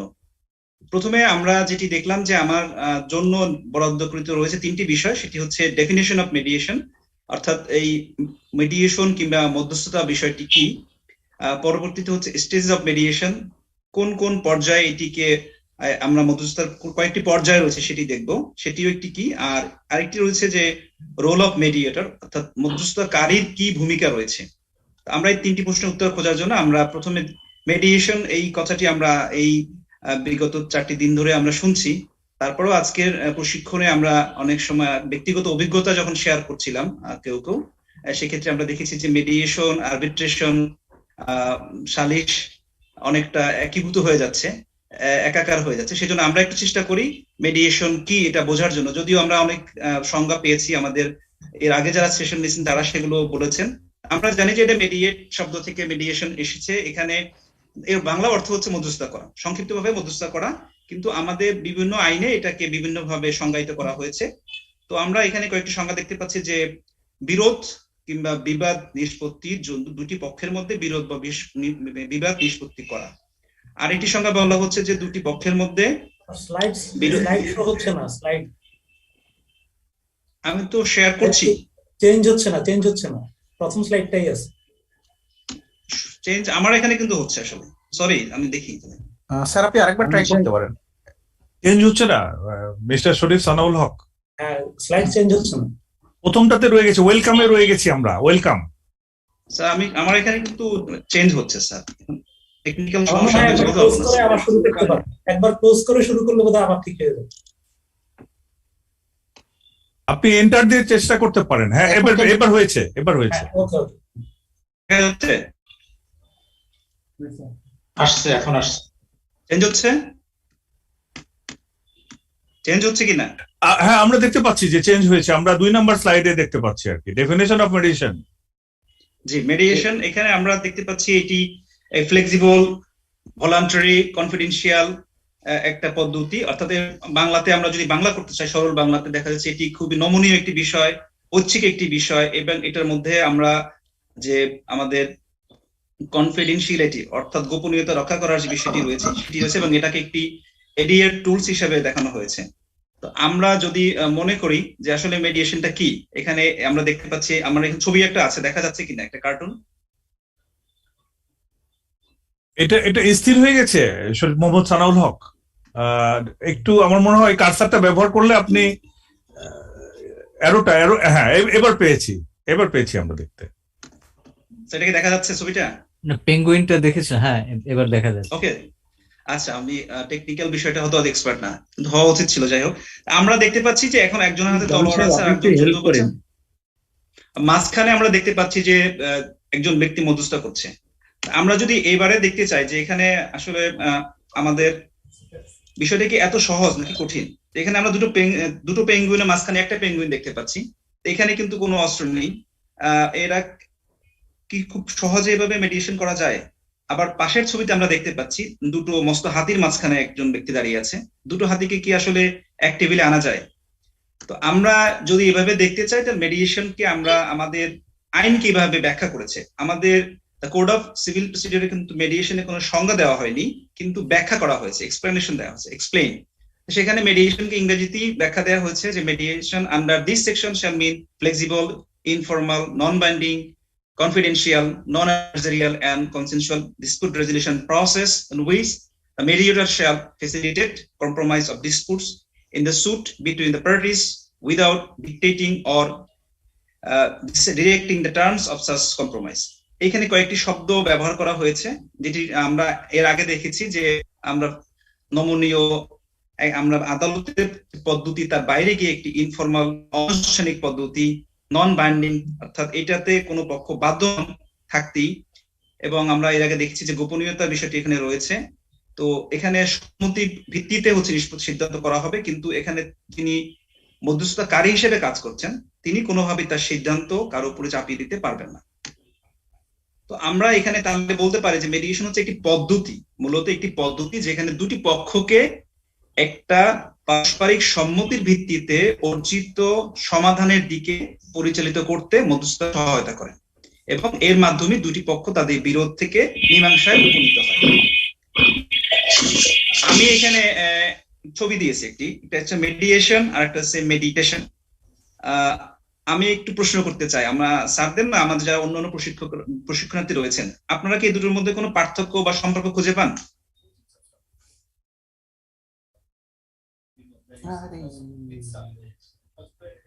খুব কুইক রিপ্লাই দিলে হবে। মেডিয়েশন এবং মেডিটেশন কোনো সম্পর্ক বা? নিশ্চয়ই নিশ্চয়ই, এটা তো অবশ্যই সম্পর্ক রয়েছে। স্যার যদি একটু বলতেন স্যার, কি সম্পর্ক মনে হচ্ছে আপনার স্যার?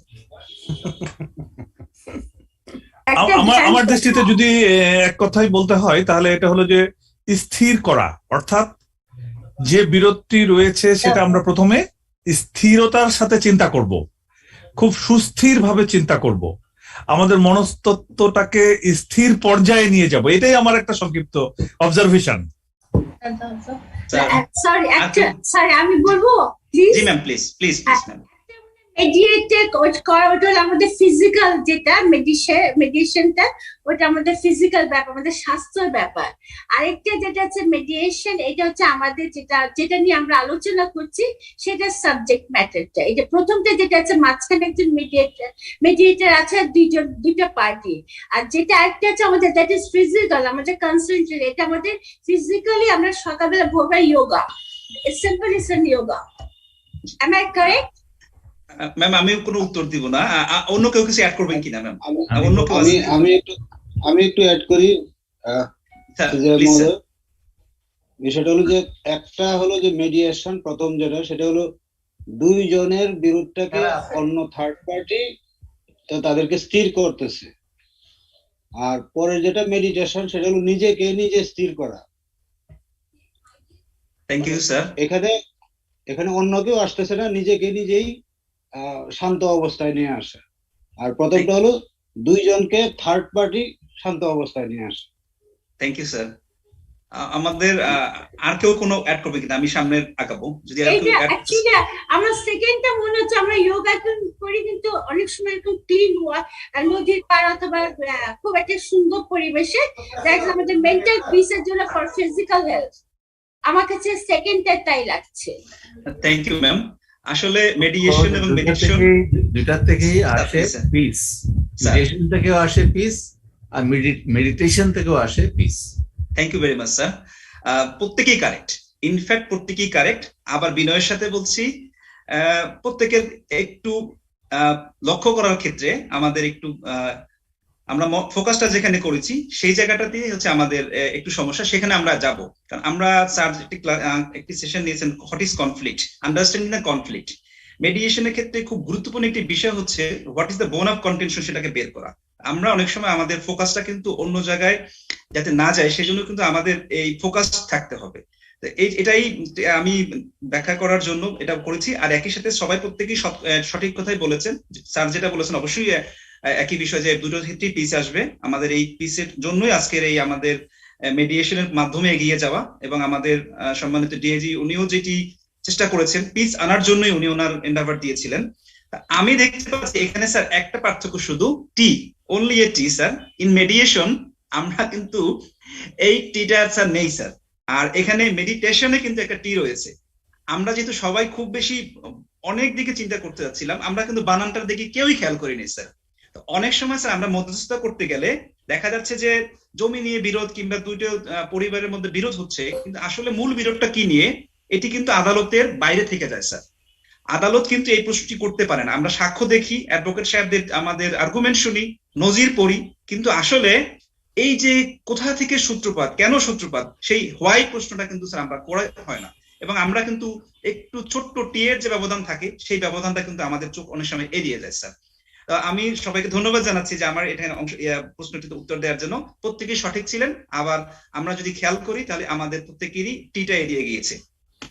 এরপরে আমার আশা করি আমি আমাদের যে বিরোধ কি, আমাদের এই বিরোধ মধ্যস্থার বিষয়টি কি সেটি ব্যাখ্যা করতে পেরেছি। যে মধ্যস্থ হচ্ছে আসলে দুটো পক্ষের মধ্যে, এখানে যে আমরা দেখতে পাচ্ছি যে মধ্যস্থার মাধ্যমে দুটো পক্ষকে বিরোধ নিষ্পত্তি করার যে পদ্ধতি, যেটি আদালতের বিচার প্রক্রিয়ার বাইরে গিয়ে একটি স্বেচ্ছামূলক বিষয়, যেখানে পক্ষরা নিজেরাই ঠিক করবেন তারা কিভাবে নিষ্পত্তি করবেন। একজন মধ্যস্থতাকারী সেখানে মধ্যস্থতার ভূমিকায় অবতীর্ণ হবেন, তিনি কোনোভাবেই কাউকে তার সিদ্ধান্ত চাপিয়ে দিতে পারবেন না, এবং এটা থেকে যে কোনো সময় পক্ষরা বেরিয়ে যেতে পারবেন। এরপরে আমাদের আছে স্টেজেস অফ মেডিয়েশন। আমাদের এই মেডিয়েশন বা মধ্যস্থতার পর্যায়গুলো কি কি? আমরা প্রায়শই সারা বিশ্বে মোটামুটি এই একটি ডায়াগ্রাম দেখি, যেখানে আমরা দেখি যে মেডিয়েশনটা কিভাবে কোন কোন পর্যায় থেকে চূড়ান্ত পর্যায়ে উপনীত হয়। আমি জানতাম ঢাকা কলেজে যাবো না, যে হচ্ছে নিয়ে আসছিলাম।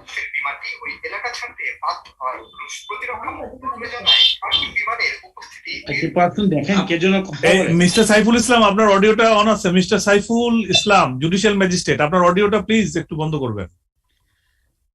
আমরা এখানে দেখতে পাচ্ছি যে মেডিয়েশনের যে আমাদের পর্যায়গুলো রয়েছে। প্রথমে আমরা দেখেছিলাম যে মেডিয়েটর তার ওপেনিং স্টেটমেন্ট, অর্থাৎ তিনি দুই পক্ষকে মেডিয়েশনের সামনের সময়টুকু কিভাবে অতিবাহিত হবে, পদ্ধতিটা কেমন হবে, পক্ষদের কি ভূমিকা হবে, এবং কিছু গ্রাউন্ড রুলস থাকে কি করা যাবে কি করা যাবে না, সেই বিষয়ে উভয় পক্ষকে তিনি তার ব্রিফিং করবেন, বুঝিয়ে বলবেন যে হ্যাঁ আমরা এইখানে এই মধ্যস্থতার মধ্যে থেকে এইভাবে চেষ্টা করবো বিরোধটি মীমাংসা করার জন্য। তার নিজস্ব প্রথম একটি ওপেনিং স্টেটমেন্ট। পরবর্তীতে হচ্ছে তিনি পক্ষদেরকে কথা বলবার সুযোগ দিবেন, পক্ষদেরকে তিনি তার কেসটা বলতে বলবেন, যে হয়তো তিনি বাদীকে বললেন আপনার কেসটা আপনি বলুন, বিবাদীকে বলবেন আপনার কেসটা আপনি বলুন। তারপরে তিনি দুই পক্ষের কথা শোনার পরে তিনি এই দুই পক্ষের মধ্যে বিরোধের আসলে বিষয় কোনটি সেটি এবং সেটি কিভাবে সমাধান করা যেতে পারে সেই বিষয়গুলো উনি নির্দিষ্ট করবেন।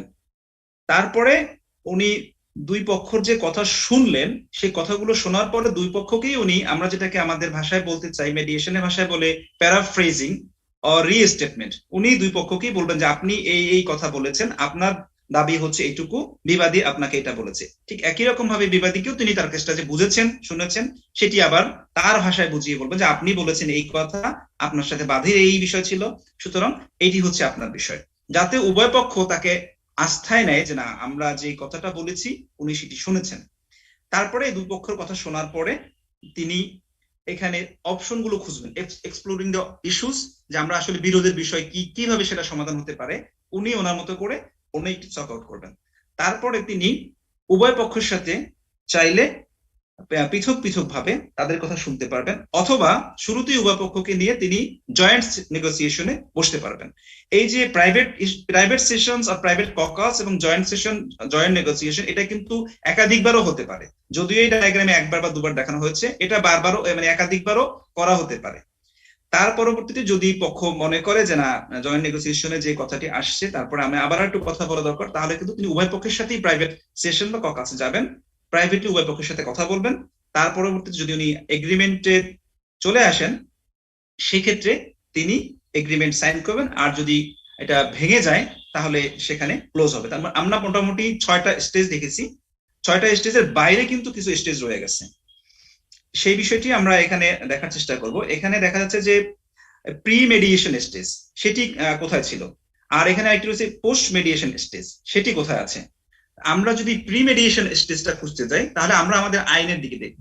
আমাদের সিভিল প্রসিডিউর কোডে এখন যেভাবে আমাদের আইনটি রয়েছে তাতে হচ্ছে উভয় পক্ষ যখন মামলায় হাজির হয়েছে, কোর্টের উপস্থিত হয়েছে, আমাদের আর্জি যেটাকে বলে প্লেইন্ট এবং রিটেন স্টেটমেন্ট দাখিল করার পরে যখন পক্ষরা আদালতের সামনে রয়েছে তখন আবশ্যিকভাবে আদালত মধ্যস্থতার জন্য তাদেরকে ব্রিফ করবেন, যে বিষয়টি আমাদের মাননীয় সুপ্রিম কোর্টের সার্কুলার, যেটা আমাদের প্রথম উপস্থাপক বলেছিলেন, সুপ্রিম কোর্টের সার্কুলার 21/3/21 এবং 8/5/21 যে দুটো সার্কুলার রয়েছে সেখানে আবশ্যিকভাবে বিচারককে বলতে হবে পক্ষদেরকে এই হচ্ছে মধ্যস্থতা করলে আপনাদের এই সুবিধা আছে, মধ্যস্থতা পদ্ধতি এই, অর্থাৎ এখানে এই যে প্রি মেডিয়েশন স্টেজে আদালত আবশ্যিকভাবে পক্ষদেরকে বুঝিয়ে বলতে হবে যে আপনাকে মধ্যস্থতা করতে হবে। এবং আমাদের আইন আমাদের সিভিল কোর্টগুলোকে বাধ্য করেছে সব ধরনের বিবাদ, সব ধরনের মামলাতেই আবশ্যিকভাবে মধ্যস্থতার জন্য প্রেরণ করার ক্ষেত্রে।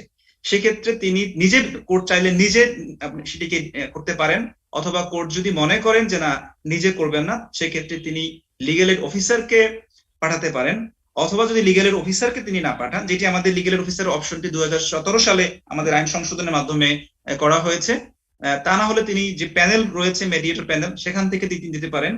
একইভাবে তিনি পক্ষদেরকে বলতে পারেন যে আপনারা মধ্যস্থতাকারী ঠিক করে দেন, তার কাছে আপনারা নিজেরাই আমাদেরকে জানান। তো এখানে সময়সীমা বেঁধে দেওয়া রয়েছে, প্রথমত 10 দিনের মধ্যে ঠিক করতে হবে যে কাকে আপনারা দিতে চান। যদি তারা দিতে না পারে, সেক্ষেত্রে আদালত নিজেই তার প্যানেল থেকে অথবা আমাদের লিগ্যাল এড অফিসারকে সেখানে মধ্যস্থতাকারী হিসেবে নিযুক্ত করবেন এবং সেভাবে কেসটি মধ্যস্থতার জন্য যাবে। এটি হচ্ছে প্রি মেডিয়েশন স্টেজ। আর আমরা যদি আদালতের বাইরে এই বিষয়টি চিন্তা করি, সেক্ষেত্রে আমরা মিডিয়েশন ফার্ম বা যে মেডিয়েটর রয়েছেন তাদের সাথে পক্ষদের একটি মেডিয়েশন চুক্তি অনেক সময় হয়ে থাকে, যে আমি মেডিয়েশন করবো, আমার ফিজ এত টাকা, আমি এইভাবে নির্ধারণ করব, আপনারা এতগুলো সেশন করবেন কিংবা পার আওয়ার আমার এত টাকা দিতে হবে, এবং এভাবে পক্ষদেরকে তিনি মেডিয়েশন টেবিলে নিয়ে আসেন। আমরা যেহেতু কোর্টের বিষয় নিয়ে কথা বলছি, কোর্টের বিষয়টি বেশি ফোকাস থাকবো। এটা হচ্ছে আমাদের মোটামুটি কোর্ট এন্ড। প্রথমে আমরা যেটা বলেছিলাম যে ওপেনিং স্টেটমেন্ট দিবেন, সেখানে বুঝিয়ে বলবেন কিভাবে তিনি করবেন। দ্বিতীয় হচ্ছে যে আমাদের পক্ষরা তাদের কথা বলবেন। তৃতীয়তে আমরা যদি বলি যে জয়েন্ট সেশন একটা হবে উভয় পক্ষের মধ্যে, তারপরে প্রাইভেট যাব, ককাসে যাব, সেখানে উভয় পক্ষের সাথে ভিন্ন ভিন্ন ভাবে কথা বলা হবে। তারপরে দরকার হলে আমরা আবার বসে জয়েন্ট নেগোসিয়েশনের মাধ্যমে যদি চুক্তি সম্পন্ন হয়, দুই পক্ষ সম্মত হয়, তাহলে শেষ হবে। আমরা আমাদের আদালতে কিভাবে এটি দেখতে পারি? আমাদের আদালতে যেটি রয়েছে আমাদের আইন অনুযায়ী, সেটি আমরা এই ডায়াগ্রামটা ইন্টারনেট থেকে না, এটা আমার মৌলিক বিষয় নয়, তবে আমি আমাদের আইন অনুযায়ী এটা সাজানোর চেষ্টা করছি। আমাদের আইনের যেটা প্রথমে রয়েছে যে ফাইলিং অফ প্লেইন্ট রিটেন স্টেটমেন্টের পরে আমাদের ব্রিফিং করতে হবে। আদালতের বিচারক অবশ্যই ভাবে, যেটা আমাদের সুপ্রিম কোর্টের সার্কুলার এখন বাধ্য, বিচারক এই ব্রিফিংটি করতে বাধ্য। তারপরে মেডিয়েশনের জন্য পাঠাবেন। এখানে যদি মেডিয়েশন হয়, তাহলে মেডিয়েশনের পরে একটি কম্প্রোমাইজ এগ্রিমেন্ট এখানে সম্পাদিত হবে। সেই কম্প্রোমাইজ এগ্রিমেন্টের পরে সেটি লিখিত হবে, লেখার পরে আদালতে যাবে। আদালত সেটি আইনসঙ্গত হলে আমাদের সিপিসি বা কোর্ট অফ সিভিল প্রসিডিউরের অর্ডার 23 অনুযায়ী যে কম্প্রোমাইজ ডিগ্রি গুলো হয়, সেই বিধি অনুযায়ী এই ডিগ্রি, এই যে এগ্রিমেন্ট, সেটি পার্ট অফ ডিগ্রি হিসেবে গণ্য হবে মর্মে আদালত আদেশ দিবেন। একই সাথে কম্প্রোমাইজ করার যে বেনিফিট হিসেবে পক্ষ যে কোর্ট ফি দিয়েছিলেন, সেটিও কিন্তু ফেরত পাবেন। তো এটি হচ্ছে যদি বিরোধটি এখানে মীমাংসা হয়ে যায়। আর যদি মীমাংসা না হয়, তাহলে এটি আদালত আসবে, এবং যদি তিনি প্যানেল থেকে অথবা লিগ্যাল এড অফিসারকে তিনি মেডিয়েশন করার জন্য বলে থাকেন, তাহলে এখানে তিনি নিজে আবার বিচার করতে পারবেন। আর যদি তিনি নিজে বিচার করার জন্য, নিজে মেডিয়েশন করার জন্য বা মধ্যস্থতা করার জন্য এটিকে তার হাতে নিয়ে থাকেন, তাহলে তিনি নিজে বিচার করতে পারবেন না, অন্য কোনো কোর্টে পাঠাবেন। এটি হচ্ছে আমাদের যে সেকশন 89A রয়েছে, 89 এর যে অন্যান্য সেকশন গুলো রয়েছে, সাবসেকশন গুলো রয়েছে, তার বিধান হচ্ছে এই যে যখন তিনি নিজে চেষ্টা করবেন মধ্যস্থতা করার জন্য, যাতে যেটা ফেল করলে, তিনি যদি ব্যর্থ হন, মধ্যস্থতা না হয়, তাহলে তিনি নিজে সেটি বিচার করবেন না। তো এই হচ্ছে আমাদের কোর্ট অ্যানেক্স বা আমাদের বর্তমান লিগ্যাল কাঠামোতে সিপিসি এবং আইনে যে বিধানটি রয়েছে, সেটি এই ডায়াগ্রামের মাধ্যমে দেখানো হয়েছে। মূল ডায়াগ্রামটি কিন্তু ইন্টারনেট থেকে নেয়া। আমরা তাহলে দেখতে পাচ্ছি যে প্রি মেডিয়েশন একটা স্টেজ রয়েছে, তারপরে মেডিয়েশন জন্য দুই পক্ষ সম্মত হলো, তারপরে জয়েন্ট সেশনে আমরা গেলাম, তারপরে সেখানে সেপারেট সেশন হতে পারে, তারপরে সেটেলমেন্ট হলো, তারপরে ক্লোজিং, তারপরে পোস্ট মেডিয়েশন। পোস্ট মেডিয়েশনের ঘটনাধারাটা আমি কিন্তু উপরে আলোচনা করিনি। এটি হচ্ছে মেডিয়েশন হওয়ার পরে সেটিকে বাস্তবায়ন করা, ডিগ্রি হলে ডিগ্রি বাস্তবায়ন করা। তেমনি ভাবে যদি এটা আমাদের কোর্টের বাইরে নেগোসিয়েশনও হয়ে থাকে, আমাদের কোর্টের বাইরে মেডিয়েশন হয়ে থাকে, কোনো কমার্শিয়াল ডিসপুট কিংবা কোনো কোম্পানি ম্যাটার হয়ে থাকে, সেক্ষেত্রেও কিন্তু সেটি বাস্তবায়ন করার ক্ষেত্রে এইটি একটি পদ্ধতি রয়েছে, সেখানে আমাদেরকে মনোযোগী হতে হবে। এখানে আমরা রোল অফ এ মেডিয়েটর, যদিও আমি যেভাবে স্লাইডটা তৈরি করেছিলাম সেভাবে শেয়ার করতে পারছি না, আমি রই দেখাচ্ছি।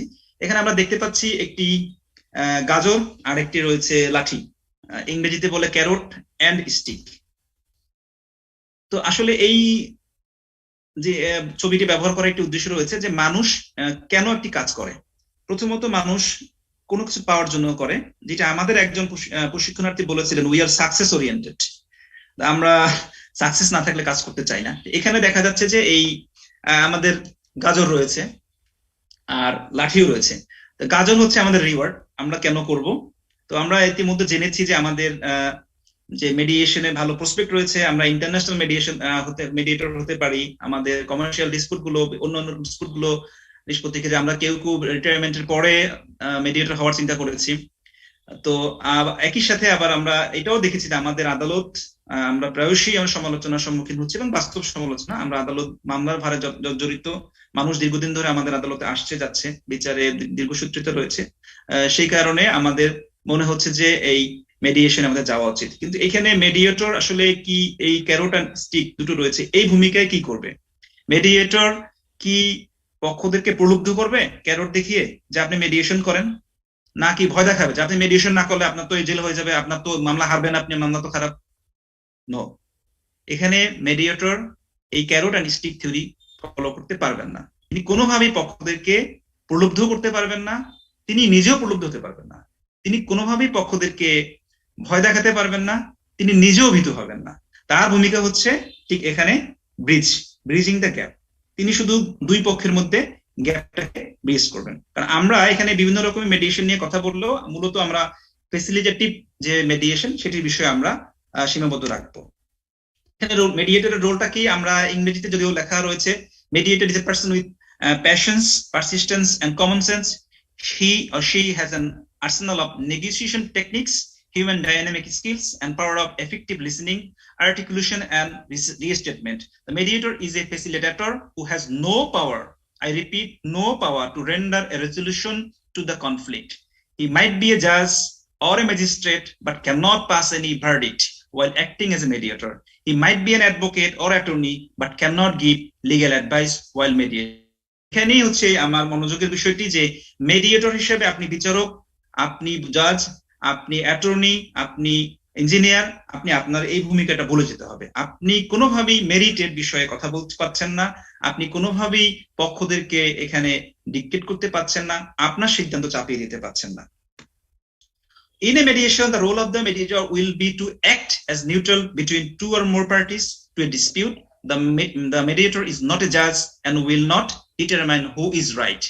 একজন আপনার সামনে, আপনি যেহেতু বিচারক, আপনি বুঝতে পারছেন যে না, উনি তো এটা যে বলছে আইনের তো নাই, এটা আইনের বিধানের বাইরে চলে যাচ্ছে। You cannot say that. বরং আপনাকে বলতে হবে, the role of a mediator is to help the parties craft a solution that is mutually acceptable. উভয় পক্ষের মধ্যে পারস্পরিক সম্মতির ভিত্তিতে একটি সিদ্ধান্তে পৌঁছা এবং সেভাবেই বিরোধটি নিষ্পত্তি করার ক্ষেত্রে যিনি মধ্যস্থতাকারী রয়েছেন তিনি ভূমিকা পালন করবেন। মেডিয়েটর তাহলে কি কাজটা করবে, কিভাবে এই কাজটি করবেন? আমরা যদিও স্লাইড একসাথে রয়েছে, যাই হোক, আমি রোল অফ মেডিয়েটর, আমরা দুটো বইয়ের কথা শুনেছি। কেভিন ও ব্রাউন আমাদের গতকালকে ক্লাস নিয়েছেন, তিনি সেশন নিয়েছেন রাদার, উনি দুটো বইয়ের কথা বলেছেন এবং দুটো বিষয় পৃথক পৃথক ভাবে উনি সেশন নিয়েছেন। সেখানে আমরা দেখেছি যে গেটিং পাস্ট নো এটা পরে ছিল আর গেটিং টু ইয়েস এটি ছিল আগে। আমি এটা উল্টে দিয়েছি। আমার কথা হচ্ছে যে মেডিয়েটরের রোল হচ্ছে এটাই, গেটিং পাস্ট নো।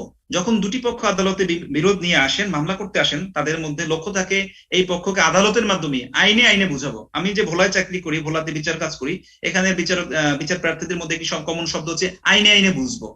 প্রথমে কিন্তু তারা চান যে না, আমি আইনেই বুঝতে চাই, যা হবে আদালতে হবে, কিংবা কোর্ট কাছারি তো বেটাদের জন্যই হয়েছে। এরকম যখন দুই পক্ষ থাকে, কিংবা এক পক্ষ অনেক ধনী এক পক্ষ গরিব, টাকার কাছে কিংবা ভালো অ্যাডভোকেট দিতে পারবেন না, কিংবা ভালো আইনজীবী আনতে পারবেন না, এই কারণে তিনি যাতে হেরে না যান, সেজন্য তিনি কিন্তু চাইবেন যে না, আমি কোনো মধ্যস্থ চাই না। এই যে দুটি পক্ষ দুই জায়গায় রয়েছেন, দুটি পক্ষ দুই মেরুতে রয়েছেন, তাদের যে না কোনো বিরোধ হবে না, আমরা কোনো মীমাংসা করব না, সেই দুটি পক্ষকে একসাথে নিয়ে আসা, নো থেকে ইয়েসে রূপান্তর করা, এটি হচ্ছে মেডিয়েটরের ভূমিকা। মেডিয়েটর এই কাজটি কিভাবে করবেন, মধ্যস্থতাকারী এই কাজটি কিভাবে করবেন? এই জন্য ওনাকে আমরা যে দেখেছিলাম যে মেডিয়েশনের পর্যায় বা স্তর কয়টি রয়েছে, সেখানে আমরা দেখেছিলাম প্রি মেডিয়েশন রয়েছে কিছু, সেখানে আমরা প্রি মেডিয়েশনের মধ্যে রয়েছে plan your course of action. মধ্যস্থতাকারী নিজে কিভাবে মধ্যস্থতা করবেন, প্রত্যেকটা বিরোধকে তিনি ঠিকভাবে চিন্তা করবেন, তারপর তার কার্যপদ্ধতি নিজে ঠিক করবেন, কিভাবে তিনি এই বিরোধটি মীমাংসার জন্য উদ্যোগী হবেন। তারপরে তিনি কি করবেন, উভয় পক্ষের জন্য একটি পর্যাপ্ত জনক একই রকম দেখতে ব্যবস্থা করবেন, অ্যারেঞ্জমেন্ট। যদি কারোর জন্য সোফা রাখেন, আর একজনের জন্য উনি কাঠের চেয়ার রাখতে পারবেন না, যদি কাঠের চেয়ার রাখেন উভয়ের জন্য কাঠের চেয়ার রাখবেন, যদি কারো মাথার উপরে একটু ফ্যান থাকে তাহলে আর একজনের নেই, সেটাও কিন্তু দৃষ্টি করতে হবে। সেক্ষেত্রে এমন ভাবে রাখতে হবে যেন ফ্যানটা মাঝখানে থাকে। এক পক্ষকে শোনার সময় তিনি খুবই মনোযোগী থাকলেন, অপর পক্ষের সময় তিনি টেলিফোন ধরছেন, তিনি মোবাইল ধরছেন, তিনি আরেকজনের সাথে কথা বলছেন, কিংবা তাড়াতাড়ি বলেন, এই যে আমি কিছু শব্দ করলাম এইরকম কিছু করছেন, তাও করা যাবে না। তাকে ধৈর্য সহকারে শুনতে হবে, এবং পক্ষদেরকে কথা বলতে দিতে হবে। পক্ষরা কথা বলবেন, তিনি মনোযোগী শ্রোতা হিসেবে শুনবেন, এবং যেটা আমরা আগে দেখেছিলাম যে প্যারাফ্রেজ, অর্থাৎ তিনি যেটি বলেছেন, তিনি যে মনোযোগ দিয়ে শুনেছেন, তিনি বুঝেছেন, সেটি তাকে বুঝাবেন প্যারাফ্রেজিং এর মাধ্যমে, কখনো কখনো সামারাইজ করে, কখনো করে তাদের। এবং কালকে আমরা একটা সেশনে দেখেছিলাম যে কেউ যদি কান্না করতে চায় তাকে কান্না করতে দেওয়া হবে কিনা, কতক্ষণ কান্না করতে দেওয়া হবে, ইমোশন তাকে প্রয়োগ করতে দেওয়া হবে কিনা। সেক্ষেত্রে আমরা দেখেছিলাম যে হ্যাঁ, কিছুটা ইমোশনও তাকে আমরা এখানে ব্যাখ্যা করতে দিব, এবং ইমোশন তিনি যাতে প্রয়োগ করতে পারেন, ইমোশন প্রকাশ করতে পারেন, সেই সুযোগটা তাকে দেব। তাদেরকেই বলবো তারা যেন তাদের বিরোধটি নিষ্পত্তি করেন, let them settle and out find out the solutions. এখানে দুটো শব্দ টেকনিক্যাল রয়েছে, যারা আমরা প্রশিক্ষণ নিয়েছি দিনে দেখেছি যে বাটনা এবং ওয়াটনা নামে দুটো বিষয় রয়েছে। একটি হচ্ছে best alternative to negotiated agreement, আর একটি হচ্ছে worst alternative to negotiated agreement. এখানে বাটনা এবং ওয়াটনা, অর্থাৎ যদি মীমাংসা না হয় তাহলে কি হতে পারে, এই বিষয়গুলো আমরা দেখবো যে আপনার কি মনে হয়, আপনার এখানে কি হতে পারে, এই যে বিষয়গুলো এক্সপ্লোর করতে হবে যাতে আমরা করতে পারি। কয়েকটি বিষয় যারা সম্মানিত মেডিয়েটর হতে চাচ্ছেন, প্রশিক্ষণ নিচ্ছি আমরা মনে রাখবো যে আমরা অবশ্যই avoid giving suggestion, bring in third case. কখনোই আমরা তৃতীয় কোনো সমস্যার সামনে নিয়ে আসবো না, আমরা সাজেশন দিতে যাব না, কখনোই আমরা নিজেরাই সমস্যা তৈরি করে দেব না।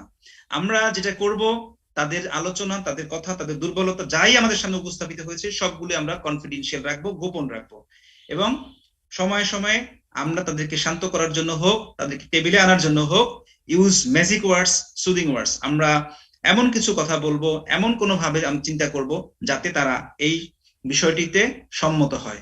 এবং সবার থেকে গুরুত্বপূর্ণ হচ্ছে pick right suit or right case. কোন বিষয়টি মেডিয়েশন করা সম্ভব, কোন বিষয়টি মেডিয়েশন করা সম্ভব না, সেটি আমরা খেয়াল রাখবো। অবশ্যই আমরা হত্যা মামলা কিংবা ধর্ষণ কিংবা গণধর্ষণের মতো মামলা কিংবা ডাকাতি মামলা আমরা নিষ্পত্তির জন্য নেব না। আমরা চেষ্টা করব যে মামলাগুলোর ক্ষেত্রে সমাজ আমাদের মামলা বিরোধ নিষ্পত্তি হলে কোনোভাবে ক্ষতিগ্রস্ত না হয় সেই দিকটাতে খেয়াল রাখতে, এবং কমার্শিয়াল ডিসপুট এবং ইন্টারন্যাশনাল ডিসপুটের ক্ষেত্রে আমরা দেখব এই বিষয়ে আমার কতটুকু জ্ঞান রয়েছে, আমি কতটুকু কন্ট্রোল করতে পক্ষ থেকে পারবো, সেই বিষয়গুলো বুঝে জেনে তারপরে আমাদেরকে কেসটি নেওয়া উচিত। তো আমরা এই ছবিটি, এটাও ইন্টারনেটে রয়েছে, এখানে আমরা দেখতে পাচ্ছি অ্যাট্রিবিউটস অফ মেডিয়েটর। মেডিয়েটর কি কি থাকতে হবে? বিগ ইয়ার্স মানে হচ্ছে বেশি কথা শুনবো, আর হচ্ছে স্মল মাউথ কথা কম বলবো, আর হচ্ছে আমাদের ক্লিয়ার আইস, যাতে আমাদের কোনো কিছুই আমরা এক্সপ্লোর করার জন্য সমস্যার সূত্রপাত কোথায়, কেন্দ্রবিন্দু কোথায়, আমাদের বিগ হার্ট থাকতে হবে, কারণ আমরা চেষ্টা করবো আমাদের আশাবাদী হতে যে আমরা এটা পারবো।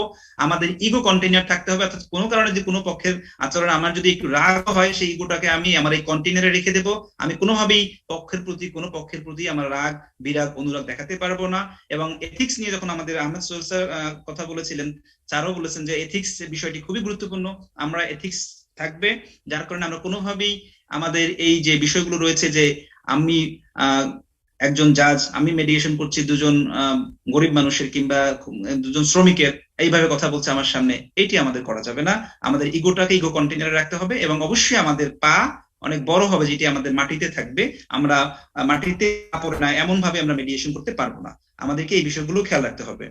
তো আমি আমার পরিবেশনার শেষ পর্যায়ে চলে এসেছি। আশা করছি আমি যে 3টি প্রশ্ন করেছিলাম, হোয়াট হচ্ছে আমরা মেডিয়েশন কি, এই বিষয়টা আসলে কি, আমি চেষ্টা করেছি বা উপস্থাপন করবার জন্য।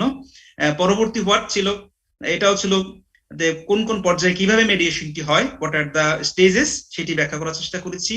এবং how should a mediator play his role, mediator কি কিভাবে তার কাজ করবেন, কেমন ভাবে তিনি পরিচালনা করবেন, সেই বিষয়টিও ব্যাখ্যা করার চেষ্টা করেছি। আশা করি 3টি প্রশ্নের উত্তর আমি যতটুকু আমার অর্জিত জ্ঞান ট্রেনিং থেকে পেয়েছি, এবং আমি চেষ্টা করেছি একটু সংগ্রহ করবার জন্য, সেখান থেকে আমি উত্তর দেওয়ার চেষ্টা করেছি। আশা করছি এই 3টি প্রশ্নের উত্তর আমরা দিতে সক্ষম হয়েছি, এবং আমার পরিবেশনা যেটা ছিল সেটি আমি এখানে শেষ করছি, এবং যদি কারো কোনো প্রশ্ন থাকে বিনীতভাবে অনুরোধ করছি। অ্যাকচুয়ালি আমাদের এই যে পরিবেশনা, যৌথ পরিবেশনা, এখন আমরা উন্মুক্ত করে দিচ্ছি আমাদের প্রশ্নোত্তর পর্বের জন্য।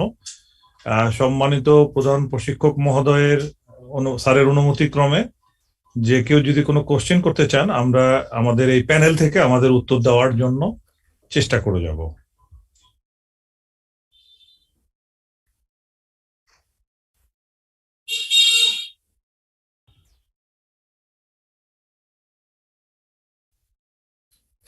কস্তা, সম্ভবত কোনো প্রশ্ন নেই, আপনি প্রসিড করতে পারেন। আচ্ছা, ধন্যবাদ আমাদের সাথে যুক্ত থাকার জন্য চিফ জুডিশিয়াল ম্যাজিস্ট্রেট ভোলা, আপনাকেও ধন্যবাদ, শরীফ মোহাম্মদ সানাউল হক, এবং সেই সাথে আমার টিমের অপর সহকর্মী মোহাম্মদ জাকারিয়া, যুগ্ম জেলা ও দায়রা জজ, তাকেও আমি আমাদের প্যানেলের পক্ষ থেকে ধন্যবাদ জানাচ্ছি। আর আমাদেরকে গতকাল রাতে তাৎক্ষণিক এ ধরনের একটি পরিবেশনার তাৎক্ষণিক সুযোগ করে দেওয়ার জন্য বিমস এবং বিমস কর্তৃপক্ষ যারা আছেন তাদেরকেও অসংখ্য ধন্যবাদ জানাচ্ছি। সবাইকে ধন্যবাদ। Thank you very much. I'm personally very happy to see that our learned judges have satisfactorily comprehended the training till today, but at the same time, the learned advocates have not yet expressed their views. I hope in next sessions they'll be more active. And we are at the end of our session. Our next session will take place on 11th March 2022 at 9:30 a.m. Before I conclude, I request our Honorable Chief Tenor, if His Lordship says something towards our. ধন্যবাদ। আমি এটাই বলতে চাচ্ছিলাম যে আমাদের জাজ সাহেবদের কাছ থেকে বোঝা গেল যে আমরা যে 2 দিন 3 দিন এই পর্যন্ত 4 দিন যা বলেছি ওনারা বুঝতে পেরেছেন, এটা আমাদের সামনে বোঝাই যাচ্ছে। আর আরেকটা জিনিস আমি বুঝতে পারতেছি যে 3 জনই মোটামুটি ইন্টারনেট থেকে জিনিস চুরি করার দক্ষতা আছে, তো এটা ভালো দিক, it is a very good thing. আমিও কালকে আপনাদেরকে বলেছিলাম না, এই অল্প সময়ের মধ্যে ইন্টারনেট থেকে ঘেটে ঘুটে কিছু কিছু বাইর করেছিলাম, তো আপনারা যে করতে পেরেছেন that is the best thing, কারণ এটা আমাদের দরকার। সবকিছু সবসময় ট্রেনিং থেকে পাওয়া যাবে না, আমরা সবকিছু সবসময় বলতে পারবো না। আর আমার কথা বলার মধ্যে একটা ভঙ্গিমা থাকবে, আরেকজনের বলার মধ্যে অন্য একটা ভঙ্গিমা থাকবে, এবং আপনারা যখন ইন্টারনেট দেখবেন আর অসংখ্য এক্সাম্পল আপনারা পাবেন, যেগুলা থেকে আপনারা সাহায্য পাবেন, ভবিষ্যতে আপনাদের কাজে সহায়ক হবে। তো আমি সবাইকে আবার ধন্যবাদ জানাই। শনিবার শুক্রবার শেষ, আগামী সপ্তাহে কাজ করবেন, পরে শুক্রবার শনিবার আবার আপনাদের সাথে দেখা হবে। সবাই ভালো থাকবেন, সুস্থ থাকবেন এবং সব বিধি মেনে চলবেন। ধন্যবাদ। আসসালামু আলাইকুম sir. Thank you. This is the end of. আসসালামু আলাইকুম স্যার। ওয়ালাইকুম সালাম। Recording